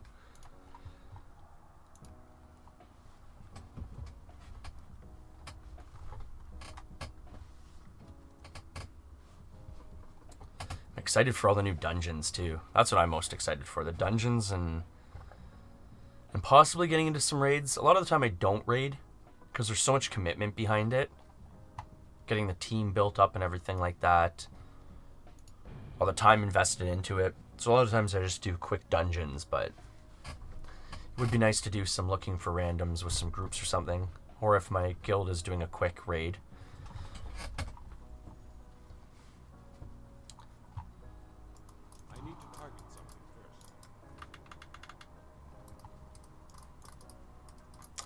We're just slowly leveling up here in the new content.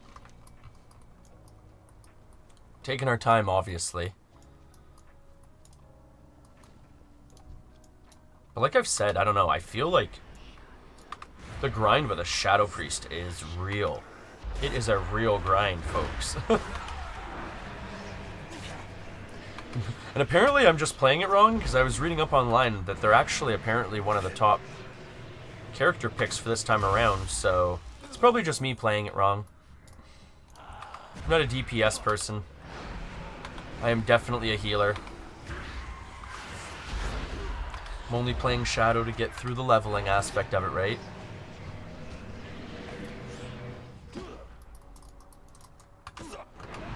Yeah, I just want to get these guys down here, and then I'll probably jump off here. I just want to make sure I was in the right area too.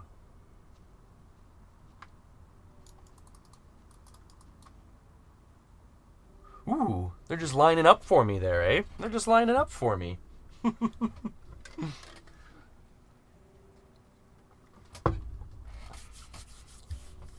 glad I've got my shopping done, and I'm glad it sounds like most people have got their shopping done at home too. There's nothing worse than having to worry about all your shopping, and especially with everything going on. I know that's why my girlfriend and I tried to get all our shopping done really super quick, because everything was going into red zone in our area, so we didn't want to have to be waiting in line and everything like that. And I mean, let's be honest, you don't really want to be out in it if you don't have to be either, right? So we got all our shopping done, and now we're pretty much just sitting at home wrapping presents and watching Christmas movies, right?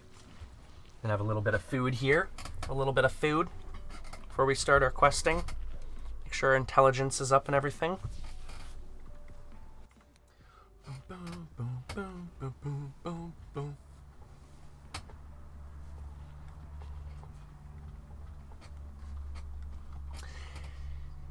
Eat, eat, eat. I think that's going to become like a pretty common theme in this channel, is like food. Should we start talking about food again?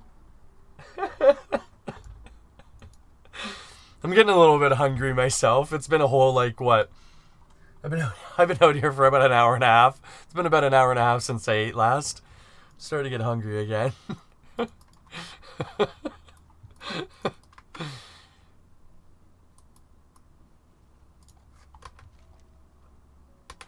I'm just excited for all the baked goods coming up. Ooh, doggies. My girlfriend and I are doing our cookie exchange. I think it's tomorrow, if I'm not mistaken. So that'll be really good. Drop off some cookies for some people. And then pick up our own. I'm super excited.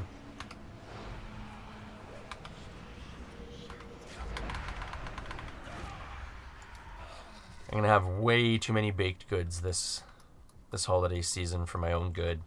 And I'm okay with that. Oh, you gotta... Wait. Oh, you gotta get their corpses. It's not about the kill, it's about their corpses. Okay. There we go.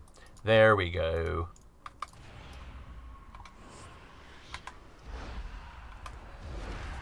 Does everyone have a favorite dessert? I don't know if I have a favorite, like, baked good. I mean, I'm always a fan of classic chocolate chip. I know I'm really super weird, but I love oatmeal raisin cookies. Everyone always finds that really strange, that I really like those. There's nothing better than a nice soft oatmeal raisin cookie. I'm not a big fan of a lot of, like, the pastries. But my girlfriend makes these graham cracker, like, peanut butter chocolate. I don't even know what to call it.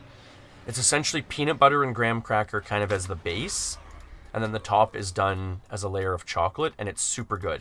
It's almost like a Reese peanut butter cup, like, baked casserole, but it's awesome. I love it. Eat whole trays of that stuff.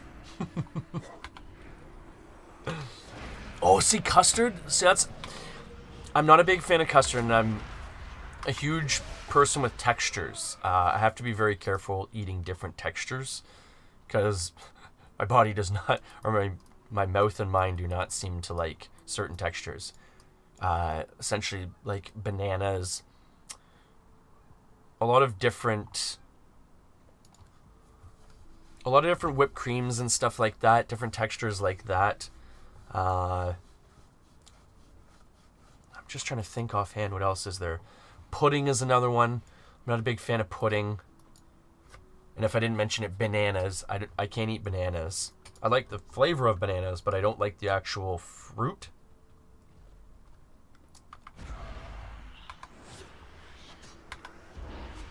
Because my nephew's been bringing over these polar bear donuts, and I think they're filled with either a custard or some sort of a whipped cream. And he loves them, and I'm not a big fan of them myself. They look really good. They're really pretty. They're all done up like a polar bear from Tim Hortons, but I can't eat them. My girlfriend's little guy loves them too, but it's not my thing, so I guess it's good. Maybe that's why he keeps buying them, so that I can't eat them on him. Because usually when he buys and brings other treats, they usually get eaten, right? If he buys a thing of Timbits or something like that, right? So that's a tactical move on his part. That's smart. That's smart. I should have thought about that earlier, that's what he's doing that for.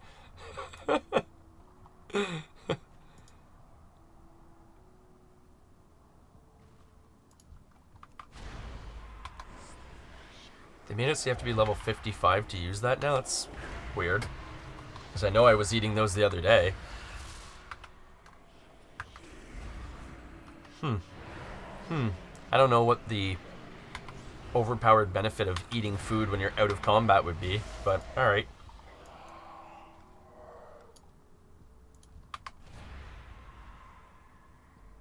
Yeah, exactly, right? That's the big brain move. That's exactly it. He's a smart little guy, that's for sure. He is smart. Well, it was funny too when we first started playing, I guess when he first started getting really big into Fortnite. I mean, he is much better at Fortnite than I am. He plays a lot more Fortnite than I do, but he's much better than I am. And it's funny, when we first started really playing Fortnite and everything, and I guess we were on a custom map or something, and it was essentially just him and I, and we were standing across the map from one another, and he's shooting at me, and he keeps headshotting me and killing me, and he keeps laughing, and I'm kind of thinking like, well, what's so funny? And he laughs and he goes, Uncle Andrew, if you stand still, it's so much easier for me to headshot you, eh? Like, really sassy. And I just laughed, and I'm like, yeah, but bud, if I don't stand still, I'm not going to be able to shoot you. And he just started laughing. Yeah, he plays Fortnite like non-stop. That's pretty much all he plays. I play here and there, but I mainly play Save the World. I don't really play the Battle Royale aspect of it, the PvP part of it. I'll jump on here and there if he wants me to play with him, but for the most part, I just stick to Save the World. I like taking out the zombies. Right? All the sass you get from them. Or I used to have a buddy that was really good at Halo too. Well, I mean, I'm still friends with him, but he doesn't play Halo that much anymore. But he was good to, like, so good to the point where he said in a lot of cases, like, it was funny when people would kind of come over to his place and they'd want to play, like, 3 versus 1 matches versus him, and he would kind of think to himself, like, guys, that's just giving me more targets to shoot at and kill, right? So if we're racing to 20 kills, I'm gonna beat you even quicker than I normally would.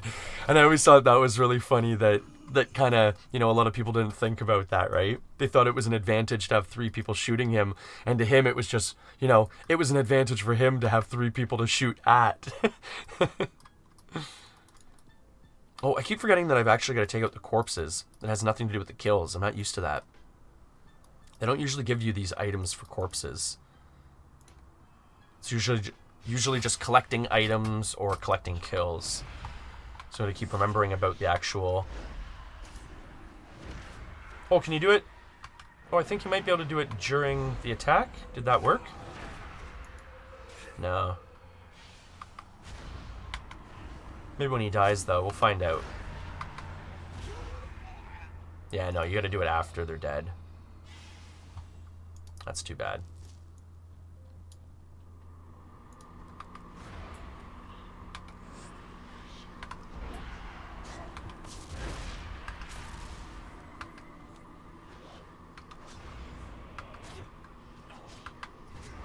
See, it's funny, I don't die in this as often as I do in Stardew Valley because I'm used to the danger in this. Whereas Stardew Valley is so cushy and, warm feeling that I never feel I have to worry about my health or the time or my energy levels.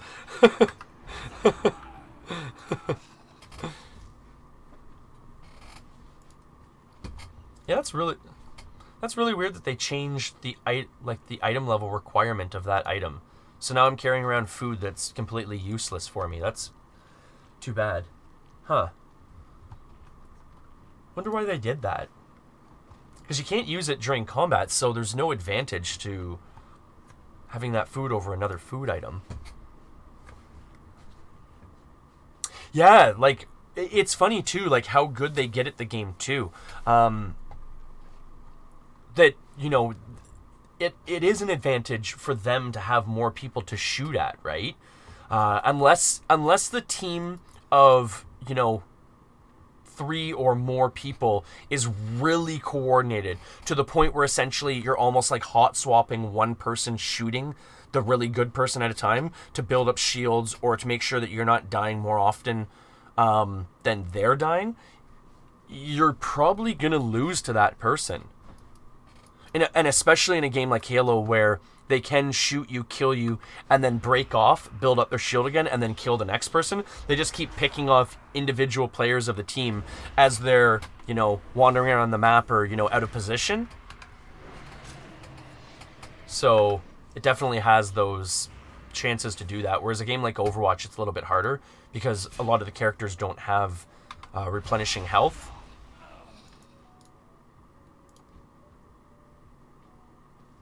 But yeah, it would be neat to see, the breakdown too of a couple different games played that way.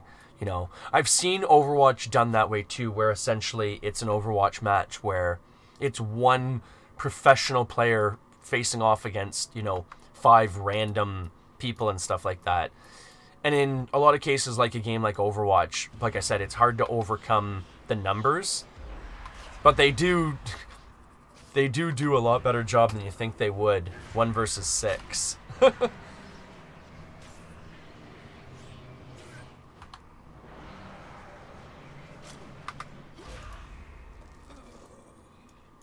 Yeah, it's wild watching some people game. I mean, I enjoy gaming. I'm okay at certain games, better obviously at certain games than other games, but I mean, some people just watching them play, it's like watching a robot play. It's unbelievable. You know, like for an example, like I always come back to like a Shroud or something like that when it comes to first-person shooters. Everyone always jokes that guy's like a robot, you know, sent here from the government to just destroy people in shooting games. Because it's unbelievable watching what that guy is able to do.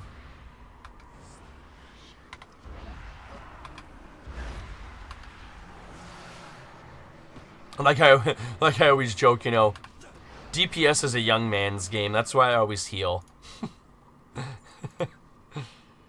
That's why I generally heal in video games. Damage dealing is a young man's game. I used to deal damage in the good old days.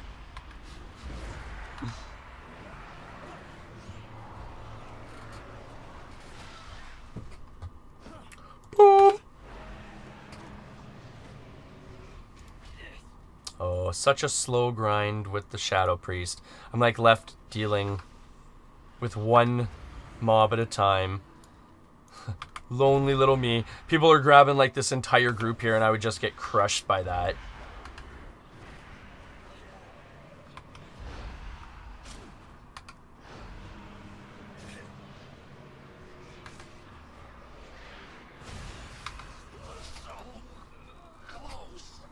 So close.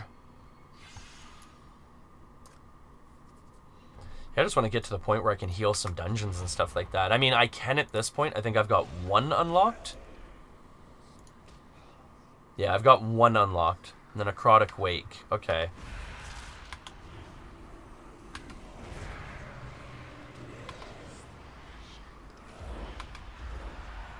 I think I've done that one twice so far. For an early game dungeon in World of Warcraft, they don't usually have boss mechanics like that, and it's a pretty unforgiving dungeon. There's one boss where essentially if you don't know the game mechanic, you'll pretty much get 1 hit by the boss. So you have to really pay attention to what you're doing. Oh, can I get that corpse there? Is that an open corpse? Oh, yeah, I'm getting that. Boom. Oh, is that going to count? No, it's probably not going to count because I didn't get it. Whoa. We got Thor's sword here. That's pretty cool. Alright, 1 last kill here and then we're done with this quest.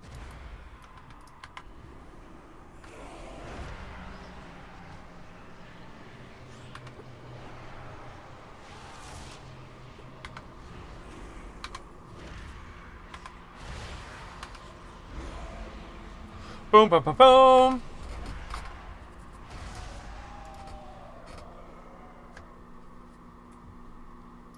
Boom, boom, boom, boom, boom, boom, boom, boom, boom, boom, boom, boom, boom.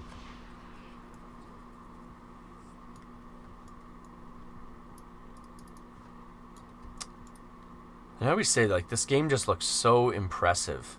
The world, what they've done with, like, what even is that? I don't even know what that is, but it looks amazing. The floating islands, like the little portal islands. Yeah, it's just such an impressive World of Warcraft.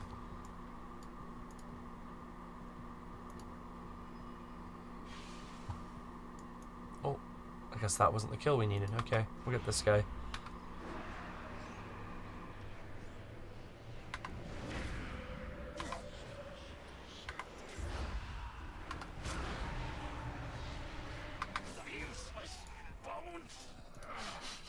Useless bones? Good little sound clip there. Oh, we gotta go turn it back in now. Oh, we got 2 quests to turn in. Beauties.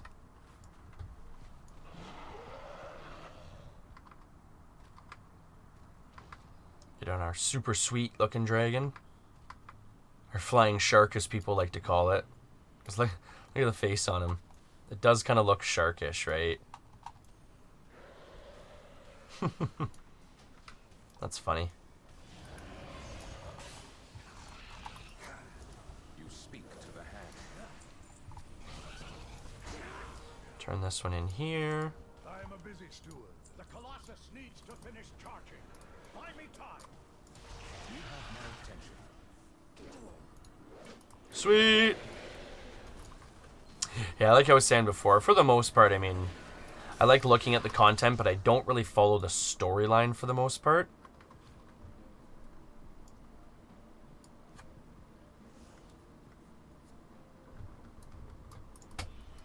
I've been following the story, like I've been playing this game for what? Going on... I just forget how many years I've actually been playing it. I guess it, came out in 2004 if I'm not mistaken. So I've been pretty much playing it since 2004, so a very long time, so... You speak to the hand. Call down your beasts. At this point, I pretty much just play the game. I don't really follow the storyline. Fool, my army is all around you. Certain expansions have really good storylines, and other expansions, they're very boring. So that's why a lot of times I don't focus on the storyline.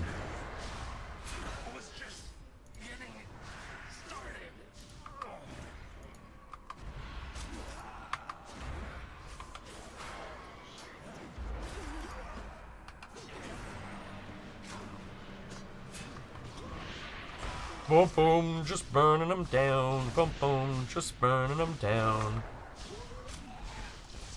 Actually, it's funny, I was just singing that tune and it reminded me of the Rudolph movie. I haven't watched that this year.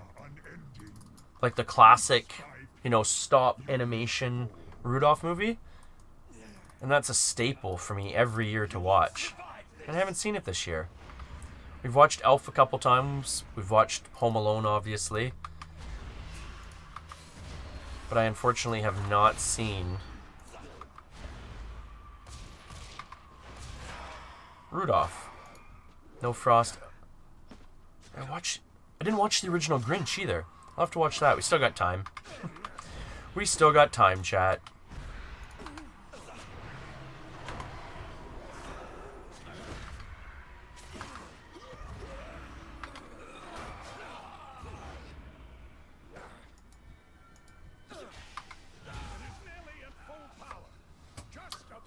Oh, the little owl, stewards are so cute. We actually have our own little steward.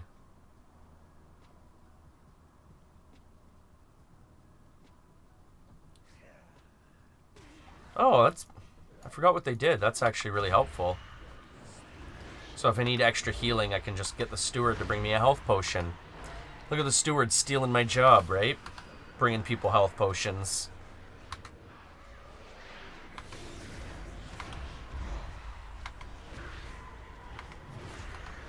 You better watch yourself, steward.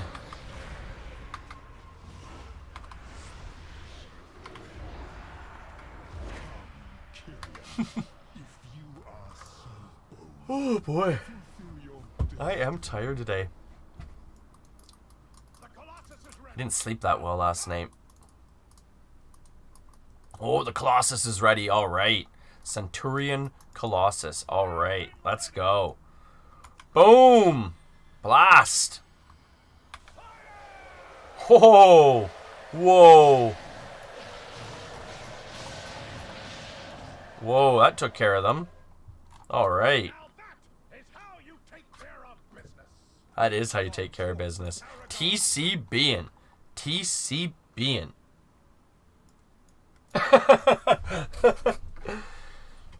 Oh, have a great day, Avis. Sorry if I missed you when you were heading out there.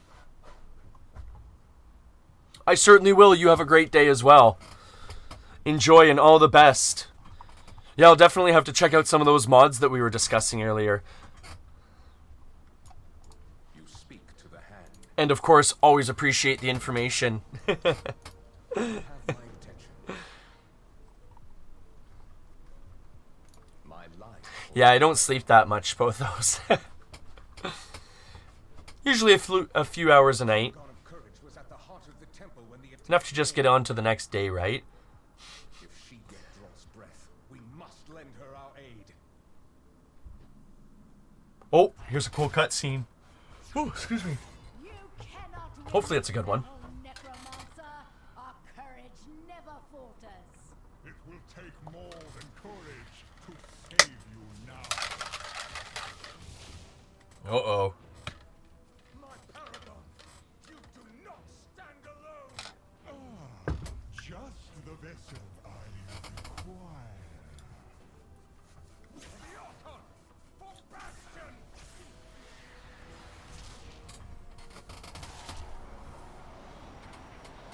What are you doing to me? No, no, no! Whoa. I have perfected you. Now serve me by destroying our enemies. I don't think that's a good thing, folks. Master. Whoa. Uh-oh. Alright. Let's confront him.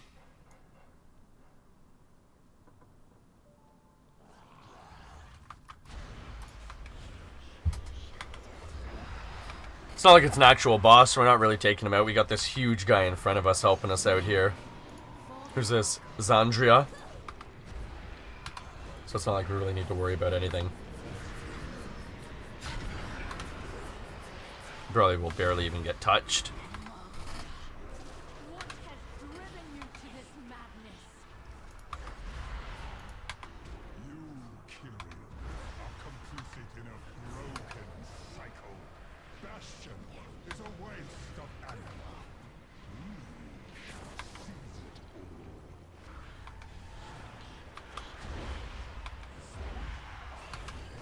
all. Ooh, we're getting him down. I stand against you.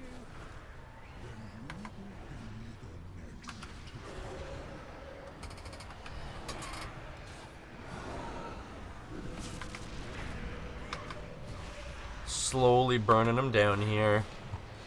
Maybe hopefully this will be the end of kind of this area. I'd like to get into a new questing area. I've been playing this one area since I pretty much started in Shadowlands. So it'd be nice to check out a different themed area. A different, like, continent. You will suffer for this, necromancer.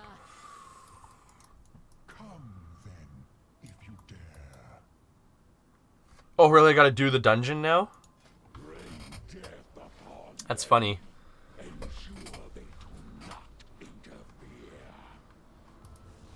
Outsider, we need to get out of here. Okay, let's go. Rain death upon them. Let's go, let's go. Pop, pop. Pop, pop. Outsider, we need to The get out of Paragon here. can stand on her own until you gather reinforcements. Artemide will report to the Archon. We must return to Oribos and inform them of Maldrex's treachery. Oh, must we? Must we? Did my Ooh, sister there we go. send you? I think so, yeah. I think she sent us. We're just going with the flow here, bud. Discipline Apollon. My people will surely prepare our armies for May your retaliation courage once never Artemide falter. delivers word. I will meet you there. Stay safe. Okay. So that's how it is, eh? You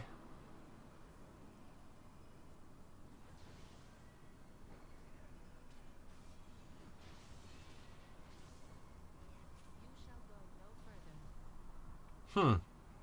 So yeah, it looks like I have to do the dungeon for the quest, which is actually pretty cool. So that's not bad. I mean, I love doing dungeons, so that's one thing that's actually a good thing here. Yeah, so you gotta do the necrotic wake. And the good thing too is you get a lot of experience and you get quite a bit of money from it too. Like, what do we got? What do we have going on here now?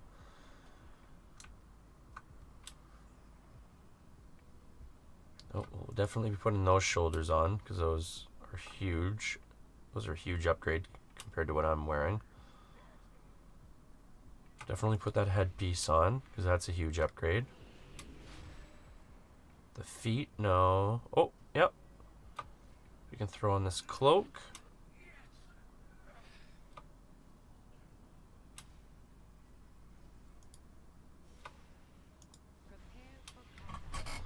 Okay. You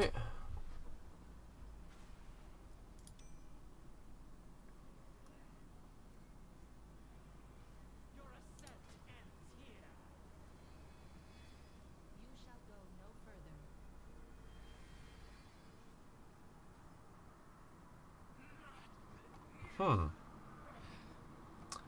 Actually have some decent stuff. Okay, so the only thing I really need to upgrade now is... What do I need? Oh, nothing. Okay, I'm in current gear across the board. Okay. I mean, my character looks horrible again, but whatever. So just want to make sure we save that. Here's our fishing outfit too. That's awesome, eh? This is what we use for fishing in this game. I'm a big fisherman in this game. Alright, and then healing. Switch back. Alright. So where are we going here? Fly to Oribos. We gotta go to Oribos, apparently. Yeah, it's not bad, eh? I've got in my Discord, Pothos, a bunch of... It's called, like, transmogs in this game, where essentially, like, for an example, like, the gear looks this way as it sits, but you can transmog it to look like different equipment, and that's essentially what I've done with this stuff here, too, is it's an outfit that, looks different, but essentially I've made it look more like a fishing outfit. And in this game, like, transmogs are a really big thing. There's a lot of people that, you know, do entire dungeons and quest lines for 1 or 2 items to finish their transmog. Like, I've worked on this one for a long time. This is kind of like almost like a throwback to like my Ultima Online days when I used to play a lot with that, because they had this one color that was like ice blue in the game, and it was meant for like the ultra rich, or like the tremies they were called in that game. So that's kind of a throwback to that. I'm just trying to remember what I gotta do here. Okay, so I do actually have to take out the dungeon. Okay. Oh, that's sweet. Yeah, I saw your title a while ago when I was lurking a bit myself with the fashion designer. That was pretty cool. At the time, I think you were working in your greenhouse, and you were making also the... I don't know what type of wine it was. It looked, I mean, to me, because I'm so new, it looked like blueberry wine, because it was the big blueberries. But you had like an entire like winery filled with casks, just doing the wine stuff, which was really neat.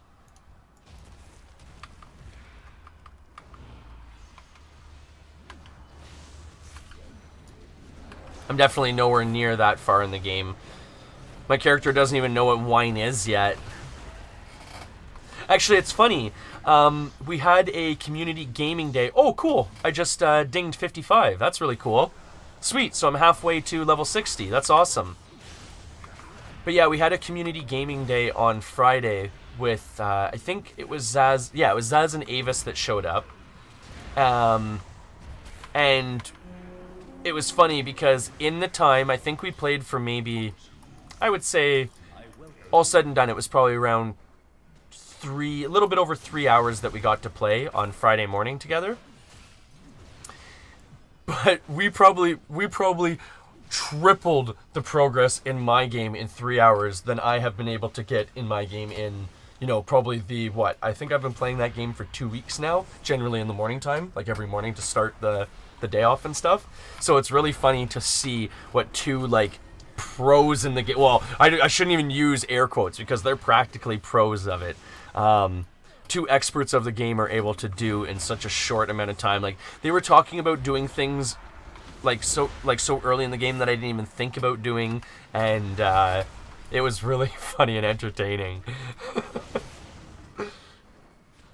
Yeah, we did Stardew multiplayer, and by all means, in the future, if I'm not mistaken, it was just Zaz, Avis, and I. So we did have one more spot. We tried to get Lovey in as well, but I guess Lovey was having problems with connecting or something like that. So unfortunately, Lovey had to sit out for this week, but we were going to try and play potentially Among Us in the future as well. I think what we're trying to do is I'm probably going to make either Thursday or Friday. We're replanning it obviously for this upcoming week because of Christmas on I believe it's Friday. But I think moving forward, like every Friday morning or something, I'm going to try and do like a community gaming morning where, throughout the week, everyone kind of votes on a game to play. Probably it's going to be between like Stardew Valley and Among Us or something similar to that. So it's very, like computing friendly. Like you don't need to have like a beast gaming computer to play them. The other thing I've heard too is with Among Us, apparently it's crossplay and it's free on mobile. So again, it's one of those games where we can get as many people in from the community as possible, which is always the goal, right? I don't want to play like a game like, Apex Legends or, Call of Duty Warzone or something where maybe one or two people can play it, or that want to play it too, right? But I think Among Us would be really entertaining. It's funny, I've never actually played Among Us either. My nephew talks about it nonstop. I see people streaming it nonstop. And it's a really reasonably priced game. And the concept of the game is really entertaining. So it will be fun to play as a community game, I think. But yeah, definitely drop into my Discord if you haven't already, Pothos. And if you'd like, drop into the community gaming section. And, just make some suggestions on what you'd like to see us play if you want to play with us. We had Avis and Zaz in Discord on Friday, so it was a lot of fun that way and stuff too, right? And it's nice being able to talk to people that you've never had a chance to talk to, right? Otherwise, in most cases, I just pretty much get to talk to them. So it was nice being able to get some feedback back from them in terms of talking. That was neat. Oh, you joined it earlier. Oh, cool. I'm glad to hear that, Pothos. Yeah, if I'm not mistaken, I'm almost positive I'm part of your Discord server as well. So I'm relatively new to Discord myself.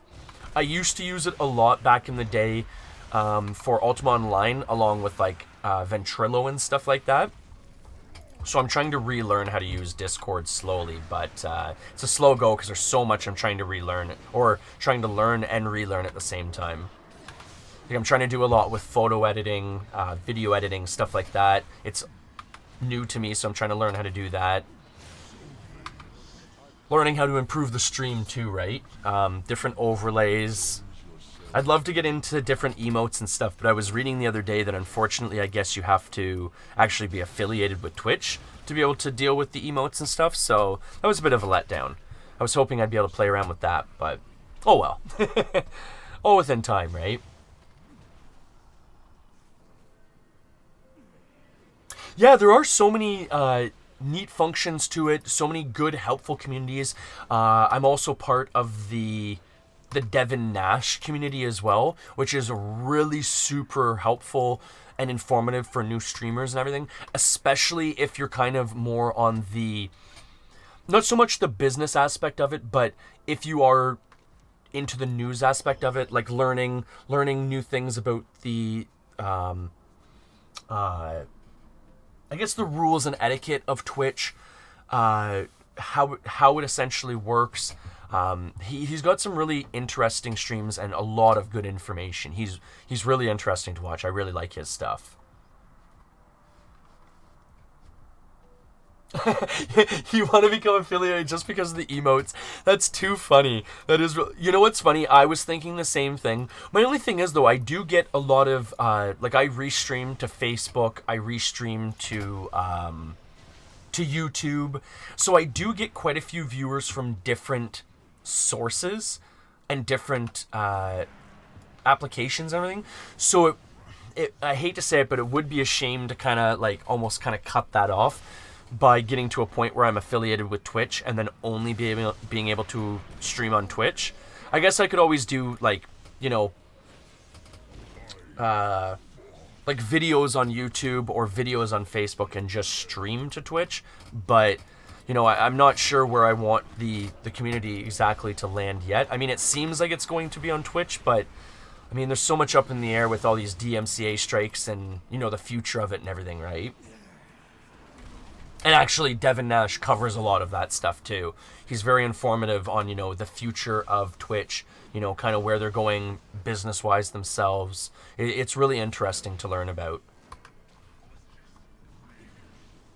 See, and again, you know, I might be misunderstanding the way that affiliate works, but if I'm understanding it correctly, you know, and again, I hope I don't start misquoting things and stuff like that, but through my readings and stuff, one of Devin Nash's biggest suggestions is when you get that affiliate email, don't accept it, because essentially, I hate to word it this way because it's going to come off almost like sour and stuff like that, but essentially, Twitch is trying to lock you down before you've really made a commitment or major community, right? Twitch wants you to stream on their you know, service, right? So they're going to try and lock you down as a streamer before, you know, you potentially have other ideas of where else you could stream.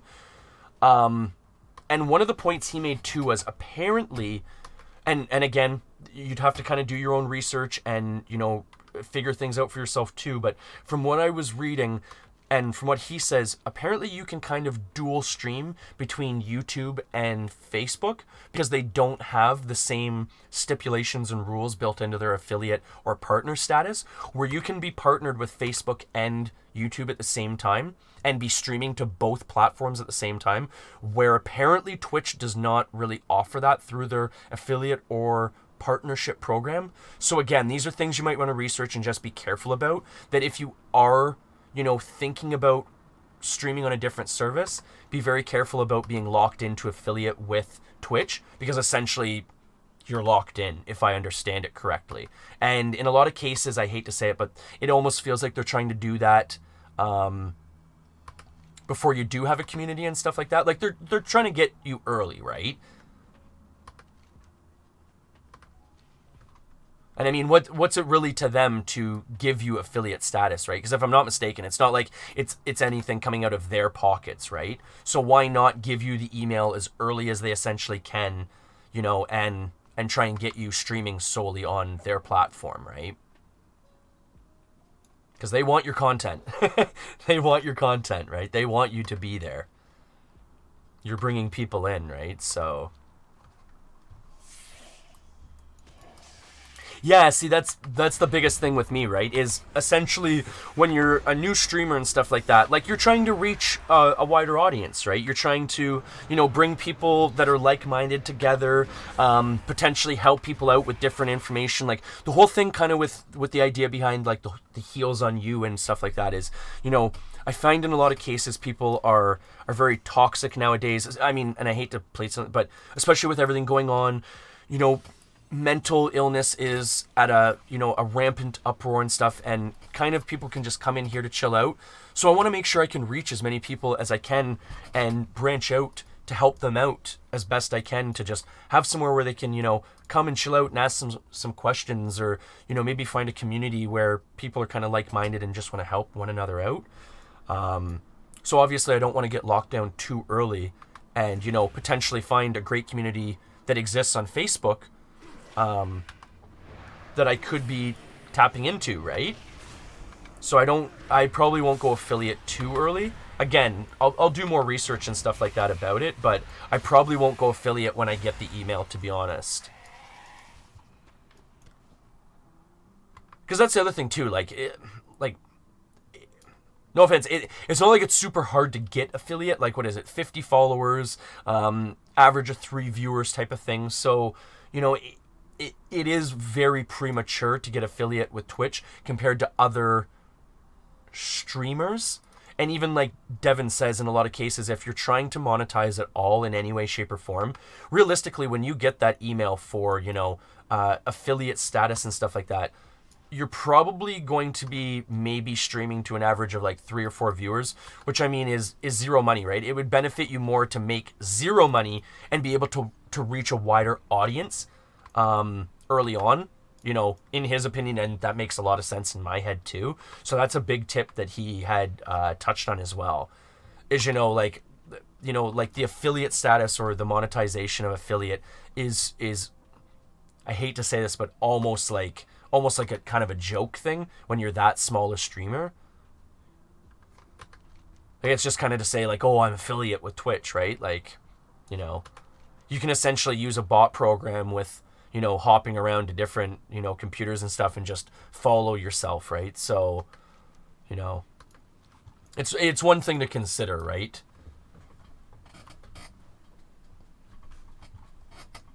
Oh, see, and that's the other part too. Like, if you have kind of made up your mind where you want your community to be, then I mean, that's the other thing too. Then lock yourself in, right? Because there are a lot of benefits that come with affiliate status, like the emotes and stuff like that, like subscriptions and stuff, that would benefit you in a lot of ways if you know that you want to end up on Twitch.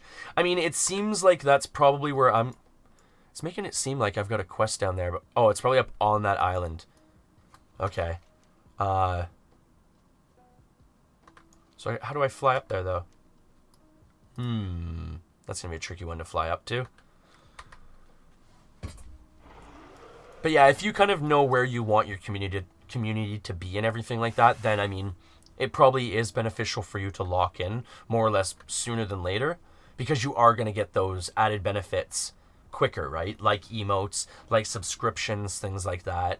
And they are going to help you to kind of build your community, right?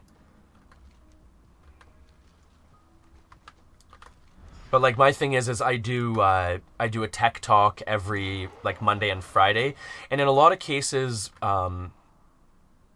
those are more or less for a lot of kind of non-hardcore gamers, people that wouldn't be accessing my channel to watch me stream video games otherwise. So in a lot of cases, I want to be able to continue potentially streaming on Facebook, I feel like, and things like that. But again, like, I could always do videos on Facebook, and then do streaming on Twitch. So I'm still kind of up in the air. I mean, there's so much information to process, right? Photos, like, yeah, I mean, there's so much being thrown at you. You're trying to learn so much, and everything's always changing too, right?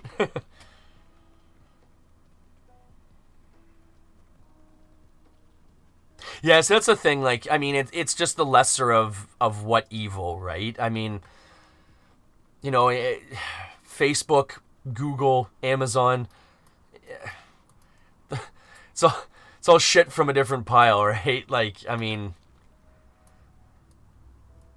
there's no getting around it nowadays. So, you kind of just buckle in and hope for the best, right? Like in a situation, like for an example, like Mixer, like, I feel really bad for those people that, created their community around something that realistically you would think would be, around for a while, and just folded, right? So, and it's not to think that it couldn't potentially happen with Twitch either, right?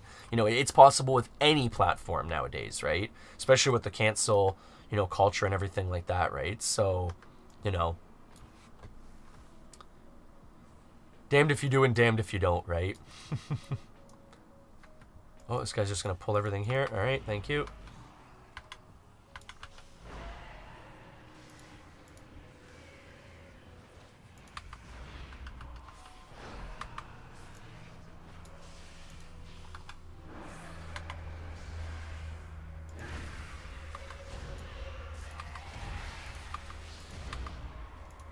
And the other part too is, you know, what essentially other tools does the platform offer as well, right? Is another really good thing to consider too. You know, it's one I hate to keep throwing out the name, but he's just so informative. But Devin Nash he covers that in a lot of cases too, where essentially he's, you know, informing people, you know, the difference in where a community can grow and where he feels it's beneficial to land. For an example, you know, if in a lot of cases you have some content that doesn't deal with gaming, in a lot of cases, potentially Twitch might not be the best platform to stay with or to continue streaming on, because in a lot of cases, like Facebook or something, will have better avenues to reach, say, other musicians or other artists or something if you do that on stream too. So, you know, there's a lot of different options, you know. And especially with the tools that are at hand, you got to be really careful where you're kind of getting the most benefit too, right? Because even I know Facebook just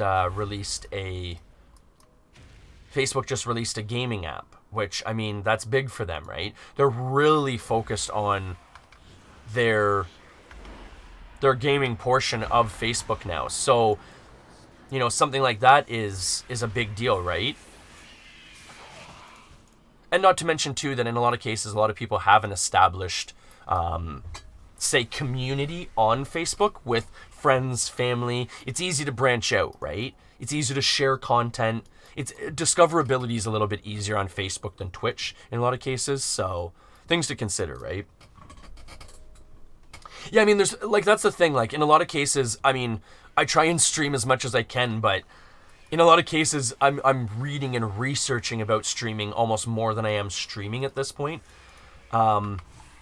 Because, you know, there are a lot of uncertainties with streaming right now, especially regarding DMCA, you know, laws, strikes. For an example, you're seeing some of the biggest streamers in the world having a lot of issues right now with older content on Twitch because of the way they store their content. Whereas other platforms like YouTube and Facebook don't store their content in the same way, and they already have systems in place for DMCA strikes on copyrighted content. So, you know, depending on, again, what you're doing, it might be beneficial to potentially branch out to one of them as well, right? In a lot of cases, you know, like I'm restreaming, I think, to 6 different platforms. So in a lot of cases, it's just looking at your analytics after you're done streaming too, to kind of see where the viewers are, you know, coming from. In a lot of cases, you know, it's true. When I actually look at my analytics after a stream or whatnot, I'm noticing that, for an example, most of my discoverability is coming from other platforms, but most of my viewers and followers are coming from Twitch, right? So that's something you could kind of play around with and potentially research yourself too, is, you know, how can you turn a viewer, you know, on a platform from Facebook or, say, Indeed or something like that you don't even really think of for video game streaming, and how can you turn that, you know, passerby that might just be, you know, flipping through a Facebook page, how can you turn that person into a Twitch viewer or a Twitch follower, right? There's in a lot of cases too, especially people on my Facebook page, you know, they'll come in and stuff like that, and they'll kind of ask me, you know, like, well, what are you doing? You know, what is this, right? And in a lot of cases, people don't even know or have the information that it's available as a platform like Twitch in general or streaming. So, you know, just branching out on those different platforms to bring people into your Twitch might be beneficial too. So, I mean, there's so much information rattling around in my head that I feel like I'm just rambling on about it now.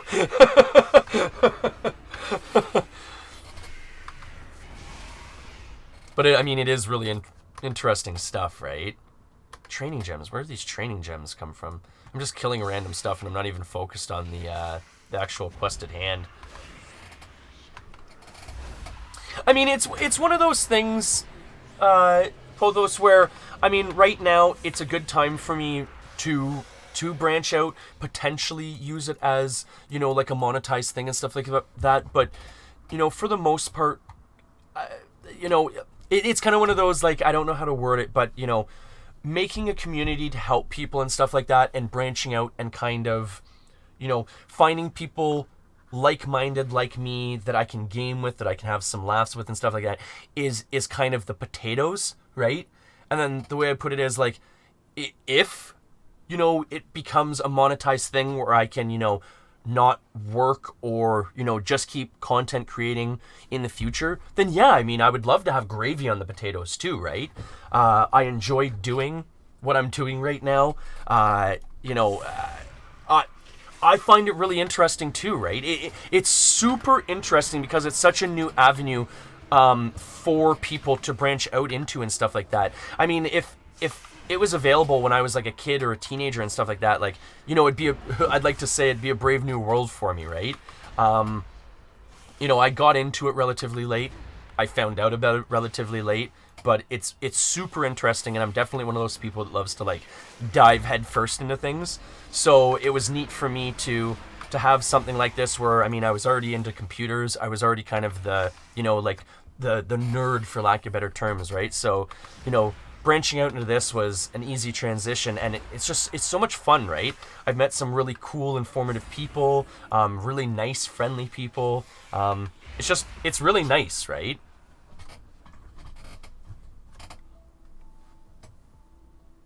Oh, Callie, yeah, thank you so much. Thank you for sitting in the background looking around. No, don't worry about it. No worries. I've just been rambling on here anyways about streaming information and stuff like that. So, you know, I don't blame you for wanting to turn me off here. But no, thank you so much for the views. And as I always like to say, thank you for coming in, and make sure you stay healed up throughout the day, right? Hopefully it's a good Saturday. Hopefully it's a good one. One of the best ones yet, right? Hopefully the countdown to Christmas just keeps getting better. But all the best, Callie. Enjoy. But yeah, it is, I mean, it's super interesting to read about, to research. I mean, I like to just sit there and read, you know, flip through my phone, flip through different, you know, informative streams. Like, Devin Nash is really good kind of for the more or less the business side of streaming, you know, where the platforms are going, what's kind of going on behind the scenes in terms of the legality side of things and stuff like that. And then you've got I mean, a lot of people have heard of him, but Harris Heller with Alpha Gaming, he's really informative for essentially improving your stream. Really good tips and tricks on hardware, how to improve audio, how to improve video, you know, just little tips like that, right? But those are two streamers that I like checking out quite often because they're super informative. Yeah, definitely, Callie, yeah. You know, you're welcome back anytime. Yeah, Harris Heller, he's really good on YouTube and stuff like that. He's got a lot of really good videos on YouTube. And actually, there's a newer one that I've started watching too.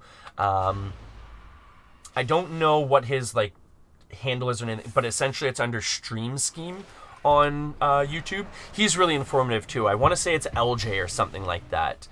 But he's really informative as well. And there are, I mean, tons of other informative streamers out there. You know, searching on YouTube and stuff like that, but it is interesting to research.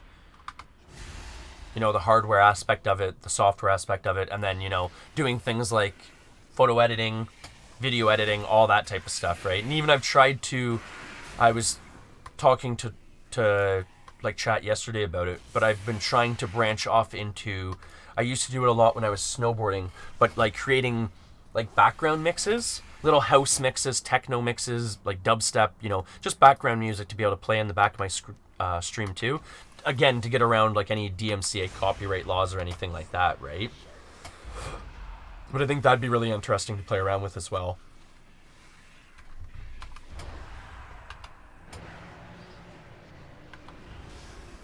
And again, it's just more to research, right? More to read about.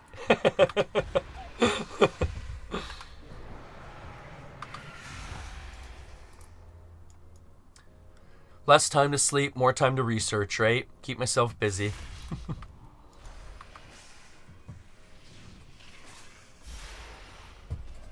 Well, that's the thing though, Pothos, too. Like it, a lot of things that Harris Heller covers too is, very cost-effective ways of improving your stream, For an example, a lot of people don't realize it, but you can use, most cell phones can be used as a stream camera, right? So you don't have to have a dedicated stream camera. I'm just trying to think of some other really good tips. You don't need a stream deck. A lot of people are like, oh, well, I need a stream deck to be able to stream. Well, for one, you don't, because again, those apps can be found on your cell phone, right? You can get, I believe it's called Touch Panel. Touch Panel is a really useful app as well. So, you can get into things like that. There's some really cost-effective ways of improving your stream, right? And even one of the tips he said too was essentially like a lot of streamers, in a lot of cases, haven't even watched their own stream, right? So they don't know what to improve in a lot of cases. A lot of streamers don't touch out to viewers and ask them, are my audio levels okay? Can you see me? If I move over here, can you see me? If I'm doing this, can you see me? Feedback's a big thing, right? And I mean, I'm always trying to ask my viewers for feedback. And I feel like in a lot of cases, people just are trying to be too nice. I'd rather someone rip me apart, right? I want to know, is my background music too high? Would people be able, even down to the basics, are there certain games where people don't want background music? Or, vice versa, are there certain games where people want only background music and no in-game sounds? So different things like that, right? And I mean, even little things like that really help out a stream too, right? Because it's funny, but put it this way though, Pothos, that's enough to stream though, right? So long as you have enough to stream, you have enough hardware to at least get started. And it's funny because one thing he said about streaming and stuff like that, or more about I think it comes down to more about video quality. And it's kind of funny, the hierarchy of video quality is funny because the hierarchy comes down to the most important being audio, right? Which is funny because when you think about video quality, you don't think about audio being the most important, right? Then the next step down is lighting. The third step and the least important on the list of three things is the video quality itself. Lighting is more important than the actual hardware or video itself, and the audio is more important than anything because 9 out of 10 times, even yourself, how often are you lurking someone and only listening to the audio in the background, right? So in a lot of cases, audio is actually the most important part to a Twitch stream, and a lot of Twitch streamers, I think, really underutilize their audio options and stuff like that, right?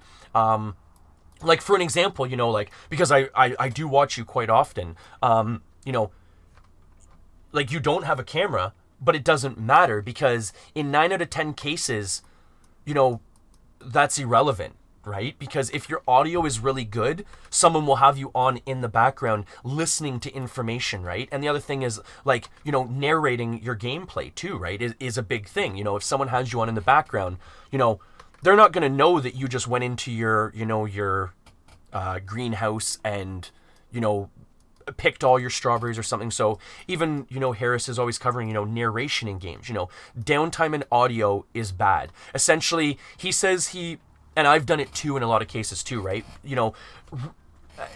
I hate to say it, but lurking and researching streamers before you even get into streaming, right? I'm so distracted in the game, I don't even care about the game. I'm so, engrossed in the conversation. But essentially, it's called the 20-second rule, right? You go into someone's stream and count out 20 seconds and see how many times there's a gap in audio of 20 seconds. Because you don't realize it, but 20 seconds when you're listening to a streamer is actually a lot of time. Put it this way, 20 seconds of non-audio is pretty much a pre-roll ad. And how many times have you skipped a streamer's ad or skipped a streamer because of a pre-roll ad or something like that, right? So 20 seconds of downtime in audio is a really long time.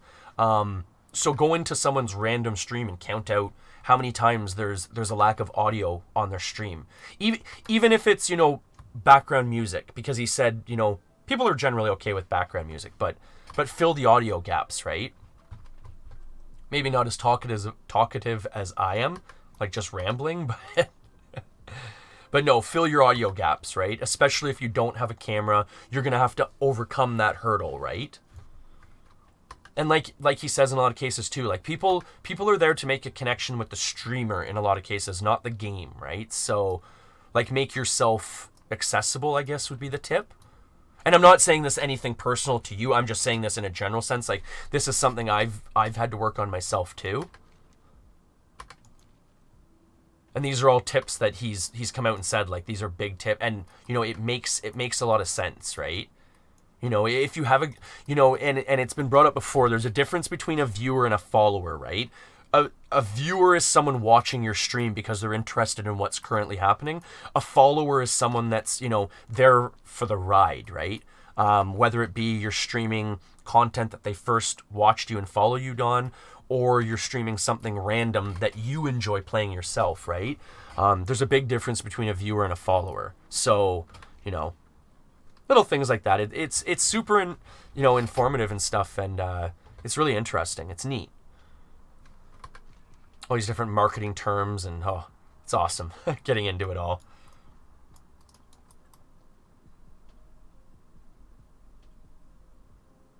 Yeah, see, like, silence in streams always makes me uncomfortable too, because it's kind of one of those, like, okay, like, for one, like, I don't know how to word it, but it's kind of one of those, like, do they know they're streaming? Do they know I'm here? You know, there's a lot of variables that kind of go through my head whenever I watch someone in dead silence, right? The other part too is like we've been discussing, in a lot of cases, you know, for an example, if I've got a person's stream on in the background, you know, it's very hard for me to stay lurking when all you're getting is, you know, hey, every once in a while, or, you know, thanks for the follow. You know what I mean? So, yeah, audio gaps can be very,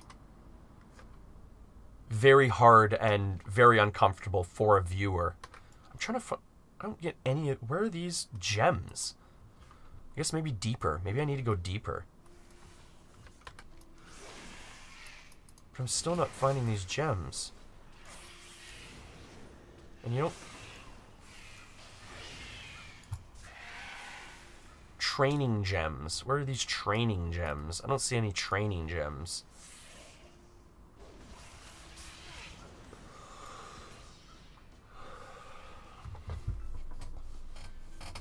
Because even, yeah, like I was saying, like, even just, you know, narrating gameplay, and even finding good games to play on stream is important too, right? You know, I always joke about it, but it's so true. Like, I love Overwatch so much, but it's, you know, unless you're really, really good at Overwatch, it's a horrible game to play on stream because you're so focused on gameplay that you really don't worry about your chat or anything. Why am I running backwards here? So it can be a really horrible game to stream, but I really enjoy playing it. So it's, you know, it's a catch-22, right? And that's the other part too. It can be tricky too. Another point that was brought up is, you know, kind of learning the median between gameplay and focusing on chat too, right? Kind of screening the messages in between downtime on screen, and then, you know, realizing what you should be kind of, I guess, addressing or just kind of breezing over, right? I mean, it's so much easier when you are a small community to essentially address, you know, virtually every question as it comes up. But, you know, if you do start to grow and everything, it's going to get to the point where you kind of have to weed out, you know, what you want to read, what you want to talk about, you know, things like that, right? Well, what I find really helpful too, for filling gaps in downtime too, is like, I literally have a notebook with talking points and stuff like that, like sitting in front of me right now. So in case there is any downtime, like, I can just kind of like pick a talking point, you know, bring up another topic, that type of thing, you know, have a couple jokes on hand, things like that, right, are super helpful. You know, one of the biggest tips was, you know, plan your stream ahead of time, right? And one thing they said was, you know, it's almost better to have less screen time and, you know, a higher quality stream that's planned out than, you know, just grinding away 10 hours a day, just sitting there because you feel you have to be in front of the computer creating content. I don't know what's going on with this quest here. And I don't know how to fly to him either. Like, what is going on here? You are seen. The technical process behind tracking and locating their process quick. So how do you get these gems? This is really weird. See, I know I need to get up there, but how do you get up there too? How do you fly up there? How do you get up there? I need one of my little owl stewards. Fly me up there, bitch!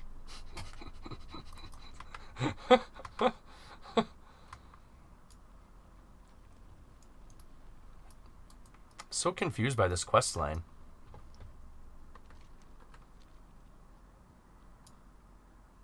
Do I use one of these? No. Oh, wait. Maybe I use him? Does he get a gear? Let's talk to Gatimos. Oh, no. You can just retrieve him, apparently. I don't know what the point of that is. Alright.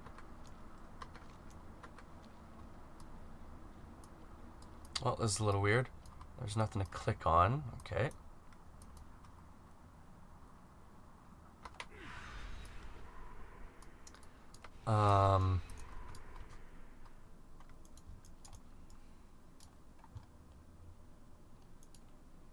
Oh, okay, so order Gatimos to look for gems nearby. Order search. Okay. Oh, there we go. Now we're gonna get through it, hopefully. There we go. Now we're cooking with fire.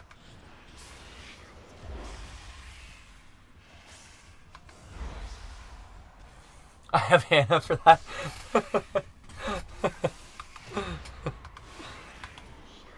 Yeah, I wish I had an Anna.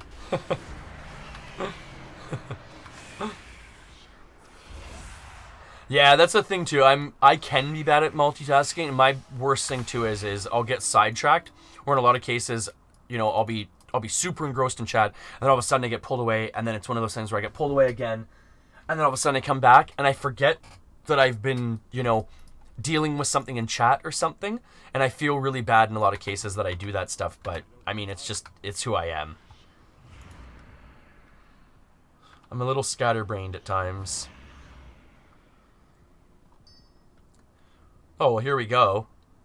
I wish I had realized this was what you had to do the first time around. This would have made it a bit easier.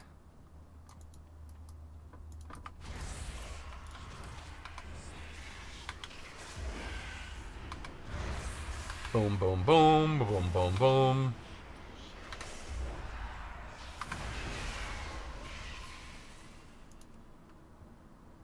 Hopefully we get our last couple here.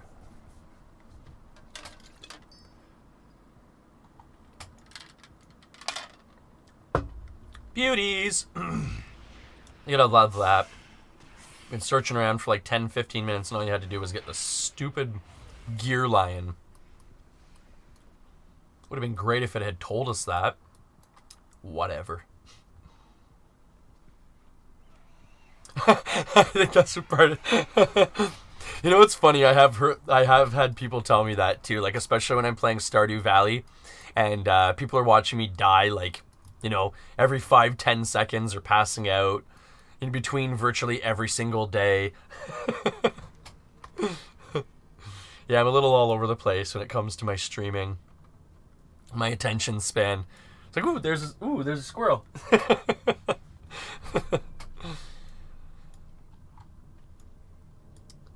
Yeah, I'm generally pretty high energy.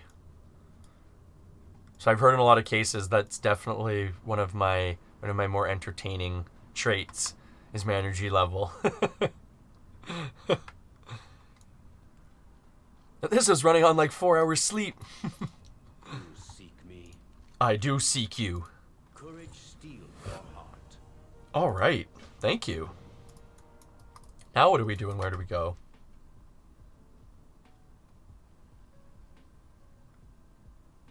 Line formation complete. Oh, look at that. All right. Line formation. Yeah, we're missing the luau. Oh man, I do that stuff all the time. Or the best was, what was it? I just did it the other day too. I want to say it was the fair. I did the entire fair and I forgot to save afterwards. And I unlocked the hat, the fisherman's hat. I unlocked the rare crow. I unlocked all the different items from the fair, and I'm almost positive I forgot to save it. So, yeah, go figure, right? And it was funny too, because even as we were playing as a group, I feel like an idiot because here I am passing out and making everyone lose money, right? Oh man. Passing out every 2 minutes, making people lose money in the game. Avis was nice enough to do all our farming for us, as Zaz and I were pretty much just out doing our fishing. I'm not really useful for much else other than fishing in that game at this point. And it's funny too, though, because with the fishing, that's a relatively new thing. I just learned kind of how to fish the other day. Like, I was horrible at it when I first jumped into the game. And I just figured out the other day that you can actually use your mouse to reel in the rod, whereas I was always using my keyboard, and that was not working very well for me. What's a neat mount? Some sort of like a cockroach or something. That's neat. You got really cool mounts in this game.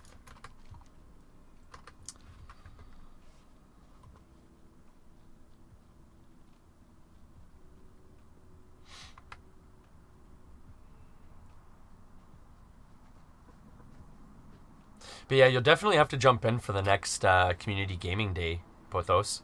Like I said, I'm pretty sure the next gaming day, I think we're leaning towards Among Us. Just because everyone's going to be able to like access it, hopefully, either through mobile for free, or if you have it on your computer. I mean, from what I've heard, apparently it's crossplay, so you shouldn't have to worry about, what system you're able to get it on. So if you either have it on a computer, play it on the computer. If you have, if you don't have it on the computer, just play it on mobile for free, right? But yeah, it sounds like we're leaning towards Among Us, just for ease of use for all the different community members, right? I obviously want to play with as many people as like we can on that day, so Among Us is just easier too, because if I'm not mistaken, you can get a bigger party going. Whereas with Stardew Valley, I believe the max is 4 people, so we almost had that last time. We had, 3 last time? Zaz, Avis, and I. Like, I was joking too, but it's so true. Like, with that group, they were able to advance me further in that game in like 3 hours than I've gotten to the point in my game in, I think, almost 2 weeks at this point. So that was pretty funny. Definitely carried me on their back through most of the game. I was just pretty much being dragged along. Courage steal your heart.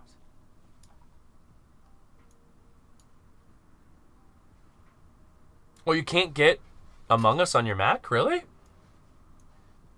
Well, that's what I was saying too. Like, if I'm not mistaken, it's on mobile as well. So if you have like a cell phone or whatnot too, or a tablet, the way it sounds is you should be able to download it and play on that as well with us on our computers, because it's completely cross-play from what I was informed. So that's an option as well. Because like I was saying, like, we're trying to essentially branch out to as many people as possible. So even if you do like have some other friends or something that might want to play as well, let them know as well. Oh. Andiria runs away in fear. Andira, come on! Come with me! Come with me if you want to live. Oh, there we go. Removing the thorn. There you go, buddy. There you go. You gotta remove the thorn from his paw. Aww. Now you're my friend, right? Oh, now we gotta return him.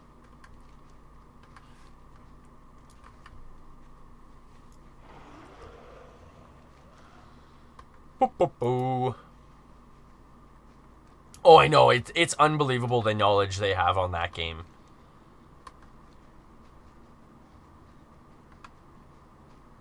And, like, even just the stat portion of it, too. Right? And, I mean, you're so much farther than I am, too. Like, when I come into your game, I'm like, that exists in this game? Like, your horse with the hat. That's hilarious. I don't even have livestock in my farm yet, so... The fact you have a trained horse with a hat just blows me away. Don't worry, I'll have it after year 100 in my game.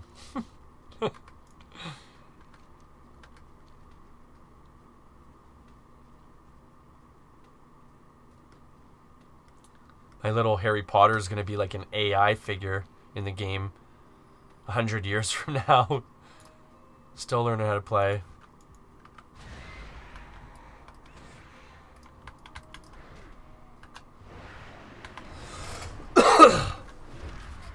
Yeah, it's definitely one of those games I've said a couple of times. You know, you kind of, you know, jump into the game and it looks very,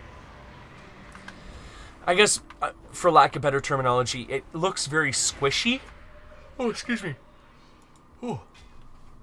With the graphic settings and everything, it looks very hand-holdy, and it's really not that type of game. So once you're actually in the game and everything, you got to be really careful.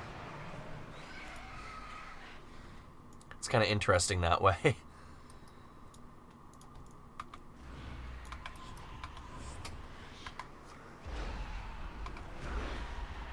You fall into this false sense of security, right?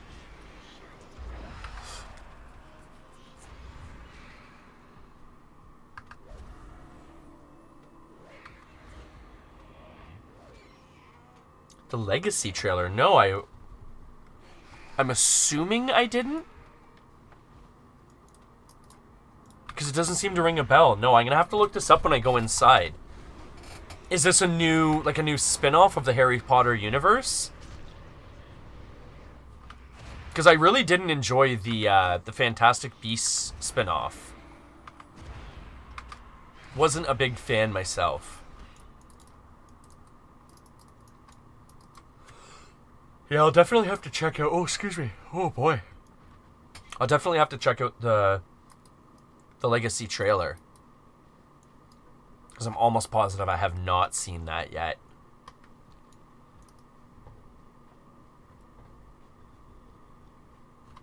But I'll check out anything Harry Potter related. Oh, it's the game! Oh, okay. I've heard of this game. No, I haven't actually seen the trailer for it yet, though. I've just heard about the production of it and everything like that. That's the thing. I'm always so worried about, like, Harry Potter games, Lord of the Ring games. They're generally very poorly done.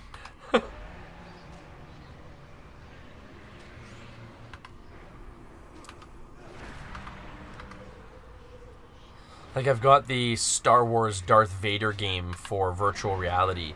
And it's a good game, but it's so short. It's frustrating. Like, I think each episode is roughly taking me, I want to say, like 20 to 25 minutes to complete, and there's only 3 episodes. So, I mean, it's less than an hour playthrough for the game, right? Which is not very long.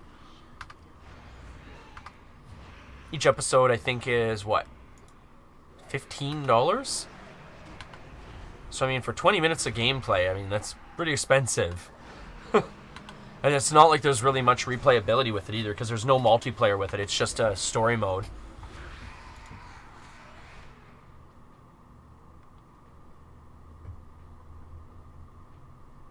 Ooh, okay, so, you know, that's interesting. I like that concept, where essentially it's like an open world Harry Potter almost. I like that idea. That would be really cool. I got a couple of virtual reality, like, wizard games recently that I've been meaning to try out. I just haven't gotten around to playing them. It's really hard to play virtual reality in, like, my stream shed here because it's so small. And the other part of it, too, is they're only on my PC. Like, they're run through the computer. So I pretty much need to be around this computer to play them, so it's kind of a catch-22. I'm just waiting on the on the GPUs to kind of cool down to get a new GPU for my inside computer setup that I have going. And then that way I'll be able to play like some VR games inside there, probably a little bit easier. With a little bit more room. Actually be able to swing my arms around, right? There's been a few times in here where I think there was one time, actually it's on video too. I was playing the dungeon crawler game and I went to pick up my sword, like pick up my sword from the ground, right? And when I went to pick up the sword, I smacked my head off a work table I have in the back here. Hurt quite a bit. I smacked my head off the table hard enough that the Oculus actually shut down. Like it turned itself off, so it was fine, but I smacked myself pretty good off of it. It was pretty entertaining. It was more startling than like painful, right? It just kind of scared me that I thought I was safe by bending over, and then all of a sudden I smacked my head off the table. It's like, oh. Fourth dimension is real, right? Oh, we got the quest, alright. Oh, we still need one more? Thought we had them all.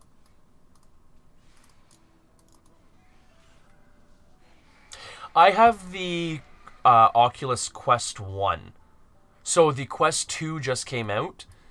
I picked up the Quest 1 used quite a while ago now, for a really good deal. I paid, what?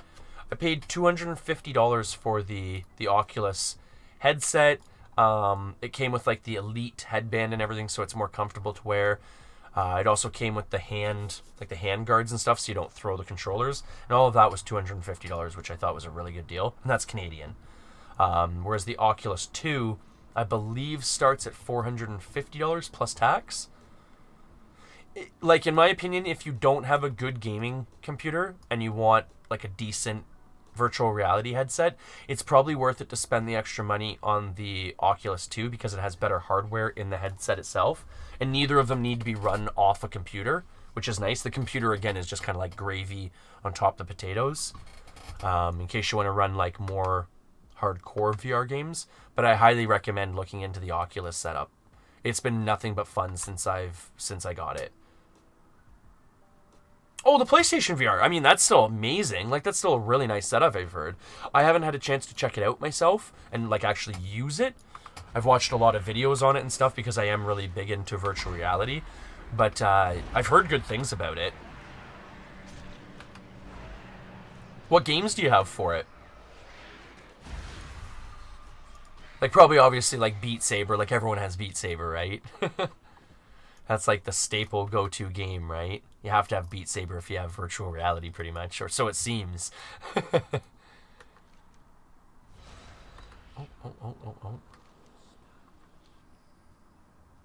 Yeah, played so much Beat Saber. Well, that's actually one of the nice things about the Oculus headset, too, is I have mine jailbroken, so I've got a bunch of free games on my Beat Saber. So I think I'm up to, I want to say, roughly over 100... like titles to be able to play on Beat Saber, which is really nice. Because I think the game only came with, I want to say, like maybe 15 to 20 tracks. So it's definitely nice that I have a lot more to choose from now. Super Hot is really good. My nephew really likes that game.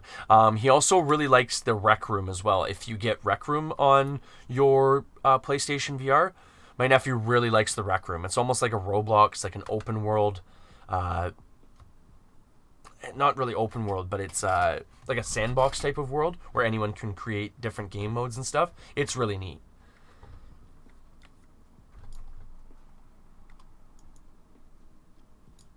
Oh, okay, yeah.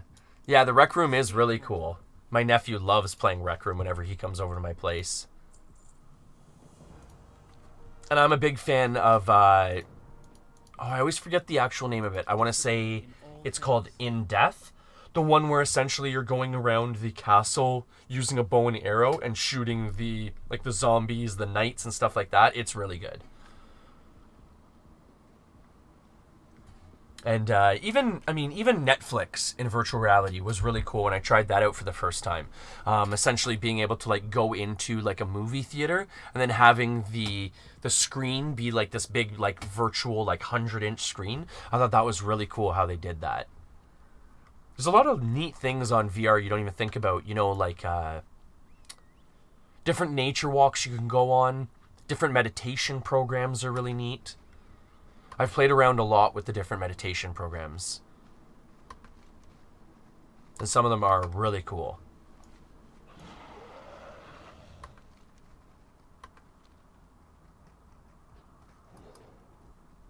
There was actually one I was playing around with where essentially you like get to go swimming with the fish, like under the water.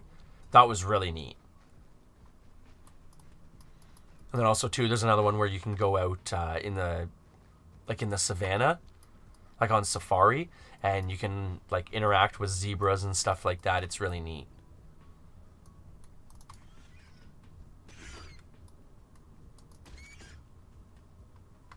Oh, Bastion? I haven't checked that one out. I'll have to check that one out.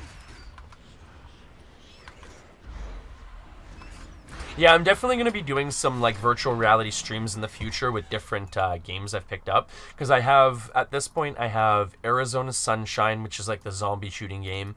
I've got the whole Serious Sam collection, which is like the spoof first-person shooter game. That game is hilarious, by the way. It is so entertaining and fun to play through. And then I've also got a couple of dungeon crawler games. I've got In Death, Beat Saber. I've got the Darth Vader series. I've got a few games on the headset, so I'll definitely have to start streaming some of that moving forward. I'd really like to start doing that. But like I was saying, it's really hard right now, currently, with the stream like shed setup, because it's really tight in here. So a lot of the times I'm smacking my hands off walls, so I gotta find some kind of low-key games. Nothing where I'm swinging a sword or anything like that, right? Oh, hey, Mitty! Sorry, I didn't even realize that you were the one that had said Bastion is pretty. Sorry, I thought it was Pothos there. That's funny.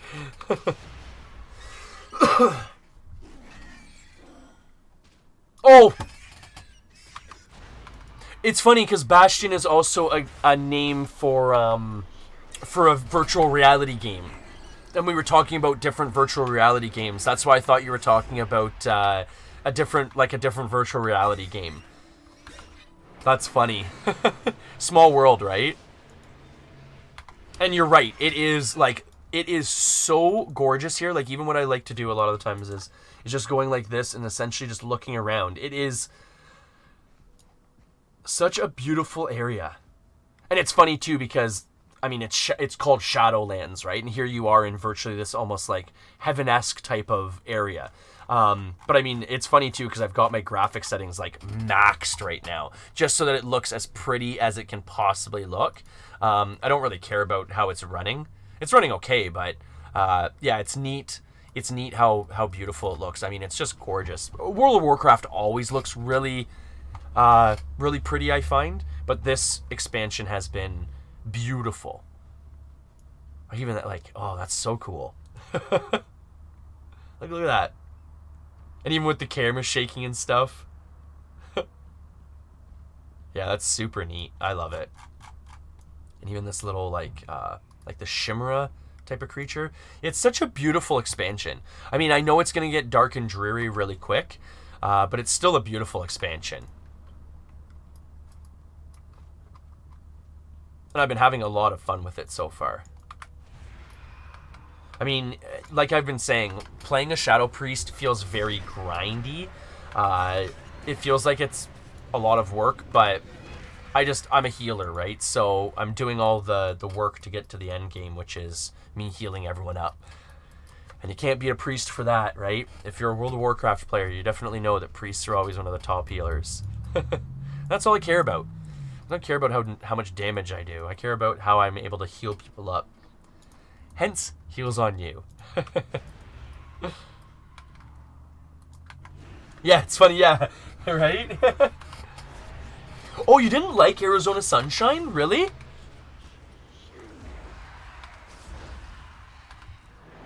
I've been really enjoying it myself. And because I've got it jailbroken, I've got a lot of free games as well. Like Pavlov is a lot of fun. Hyperdash is a blast. if you don't deal with motion sickness very well, Hyper Dash is a very, very quick paced game. It'll definitely get you a little bit queasy if you're prone to that, but there's a lot of really good free content on the Oculus, which is nice when you get it jailbroken.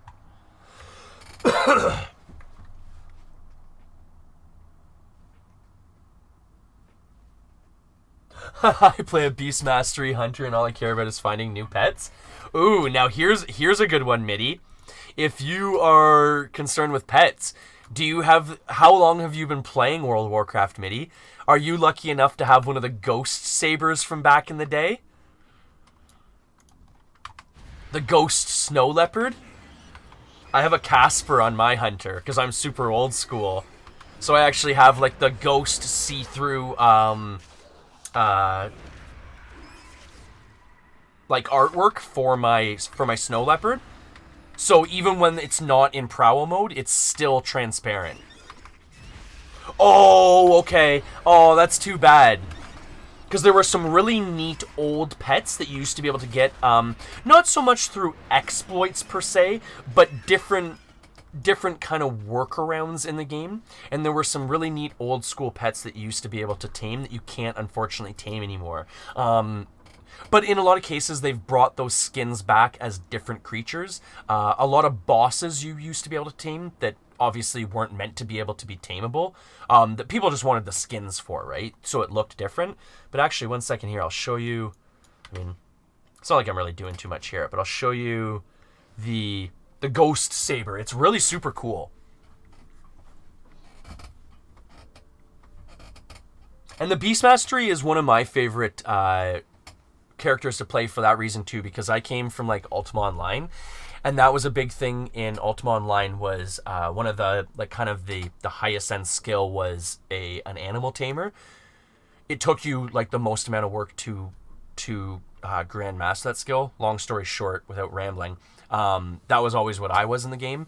And jumping into World of Warcraft, which was the Ultima Online like killer, I wanted to play a hunter.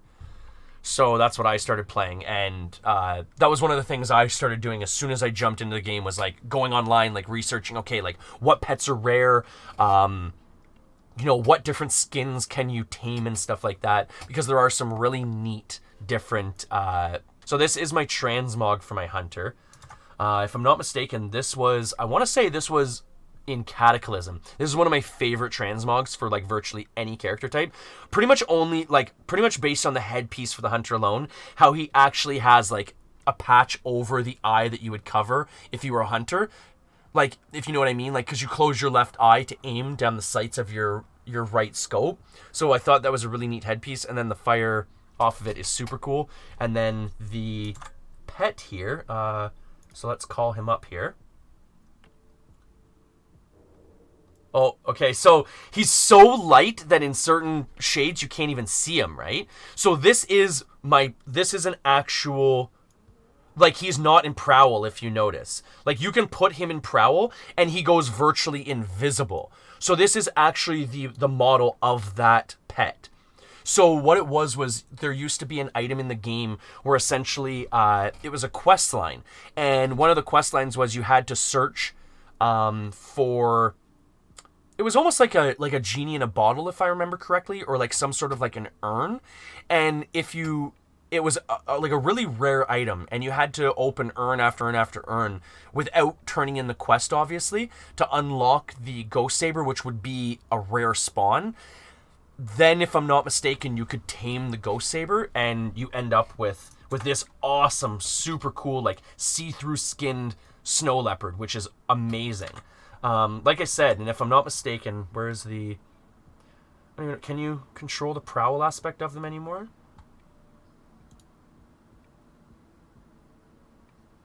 No, I guess you can't. Or maybe I'm just being a complete noob here. But anyways, back in the day, you used to be able to put them in a prowl mode, and it would virtually be invisible. But yeah, it's a really super cool, like, skin for one of the tamables. And I mean, I was really super lucky back in the day to actually grab one of those before they made... I forget if they made, like, they got rid of the quest line, or they just made it so you can't tame the, like, the quest creature now. But yeah, that was super cool that I got one of those back in the day. I was really lucky. And then a lot of the like really super rare like battle pets and stuff like that. I don't think I have them queued up here on this character, but like some of the like the really super rare battle pets, like the Crimson Whelping, like that one's really rare. The Emerald Whelping. What are some other ones? And if you're into battle pets, like you've probably heard of a lot of these ones before. Oh, the Azure Whelping, that one's really rare. One of the rarest ones though is like this bird here. For whatever reason, it was from an old dungeon, and it was a super, super rare drop. It took me, oh boy, like years of just farming this dungeon to get this pet eventually. And then same with the Sprite Darter Hatchling too. Like these are all like mega rare pets in this game. But these are all like really old school things too. Like from like, we're talking about like, you know, Burning Crusade days, you know, Lich King days and stuff like that, right? But yeah, there's a lot of neat ones. Or even like I've got like for my fishing. 1 second, does this character have like a fishing outfit? No, they don't have a fishing outfit. But I've got like a pet that's my bug zapper. So I bring my bug zapper out for whenever I'm doing my fishing and stuff like that, because I'm really big into fishing in this game. But yeah, the different things you can collect in this game, it's really good for that type of stuff. You know, like rare collecting, little graphics that you can collect and stuff. Like I was saying, different transmogs for different armor selection. Like this is the transmog guy right here. So you just come here. Oh, no, I don't want to buy anything. I want to transmog my gear. So yeah, like this here Pothos, where essentially like you can change up your gear on how you want it to look. Even though it's the same headpiece, you're just changing aesthetically like the way it actually looks on your character, which is a really neat ability in the game, right? Obviously. But yeah, there's so many different things to play around with, so many different things to collect. It's a super neat game, and it's a great time to come in because you can play it free from 1 to 20, which is almost half the game right now. So it's a good time to check it. But yeah, that's the snow leopard Casper. I mean, I was gonna say I don't think I have any other like rare pets on me. I just have a bear and a wolf. But yeah, it's really neat what they have in the game. Oh, there he is there again. And all the different just model types and everything like that, right? I mean, it's cool. It's cool what the game offers. It's really neat. Like it's pretty cool. Uncle Andrew. But, of course, Heals on You is my main, right? Of course, Heals on You is my main. I'm not Heals on You for no reason, right? I've got the name for a reason. Because I like to heal. I like to keep people healed up, right? But yeah, it's neat, all the different things to collect. And like I always say to people, too, because I think in a lot of cases, the only coverage you really see from streamers, a lot of times is dungeons and raids. It's neat to find out that there's a lot more to the game than just kind of grinding out dungeons, grinding out raids. You know, you can kind of do your own thing in it, right? Like you can pretty much, if I'm not mistaken, level a character 1 to 50, which is max level by just battling pets, right? You don't even have to essentially do any questing if you don't want to. You can just go out and pretty much be a Pokemon trainer, really, at the core things. So it's kind of neat.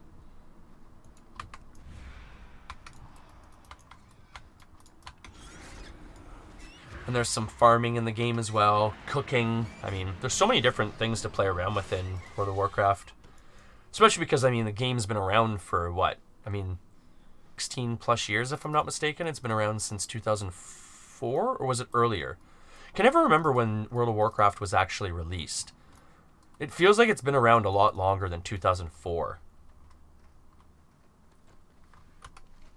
But, I mean, that's what you get when the game's been around that long, right?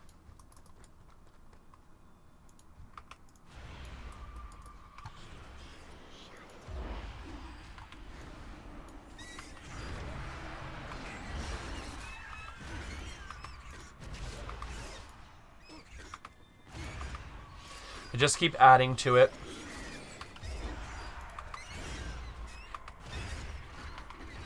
And it's funny too, because you'll have some friends like, you know, you pay $20 a month to play a game? And it's like, yeah, but I've been playing it for, you know, well, since release pretty much, right? And at this point, when you really break it down, $20 a month is probably less than most people spend on video games if they're, you know, staying current with video games, right? Because an average video game nowadays costs about, what, $80+. You're probably buying a video game a month, so you're spending closer to $100 a month.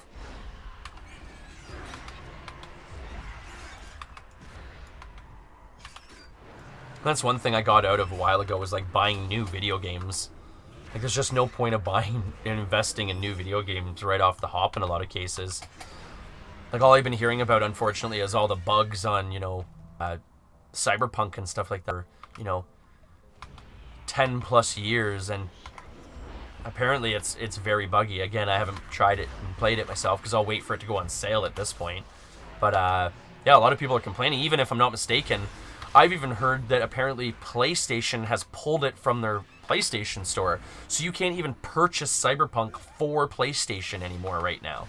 And they're giving refunds to everyone who's already purchased it. Apparently it's so horribly optimized for the system that they're giving refunds and not allowing people to continue buying it, which is a pretty big thing. That is a big thing. But, I mean, I haven't played it, so I wouldn't really know, but...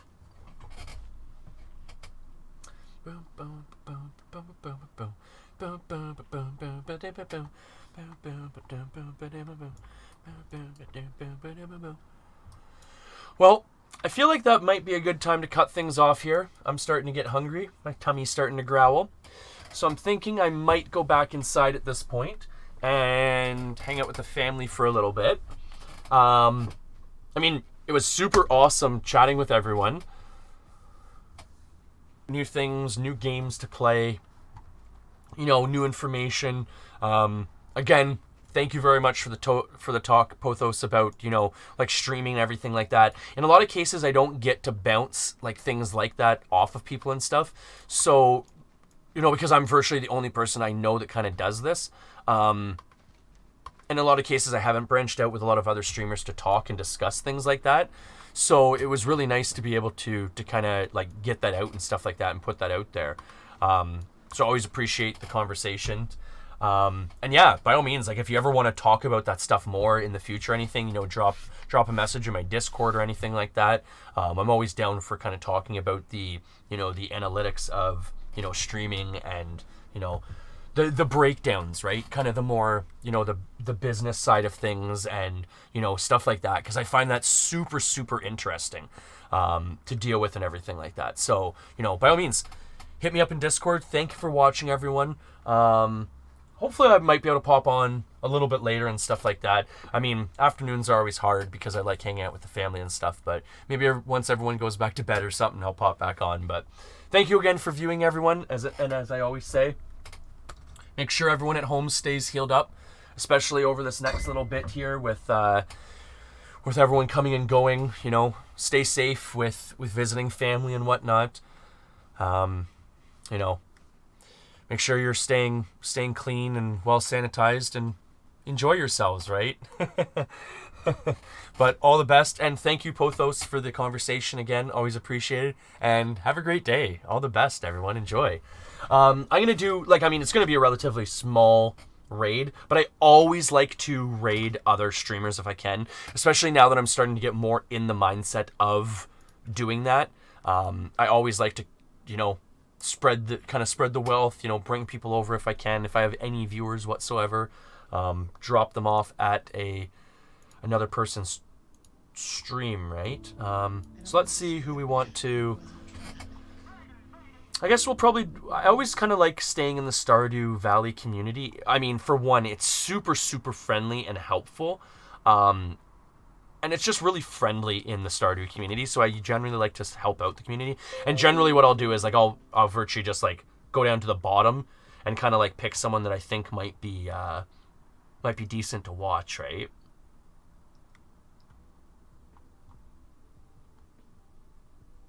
Oh, no worries, and thank you for, you know, allowing me to share those things, too. Like I said, you know, I always enjoy just kind of blathering on and stuff. So it's always nice to have someone to actually be on the receiving end who wants to hear it, right? Alright, so we got... Alright, so we have 5 here with 5 viewers. We're going to randomly pick one. Who do we want to go with? We will go with... Oh, look at the little ginger... I like the little gingerbread there. Okay, so... Chibi girl? That's who we're going to raid here? Okay. What goes on in them? So we're going to raid... We're going to raid Chibi girl. Okay. Go to sleep for the night, yes.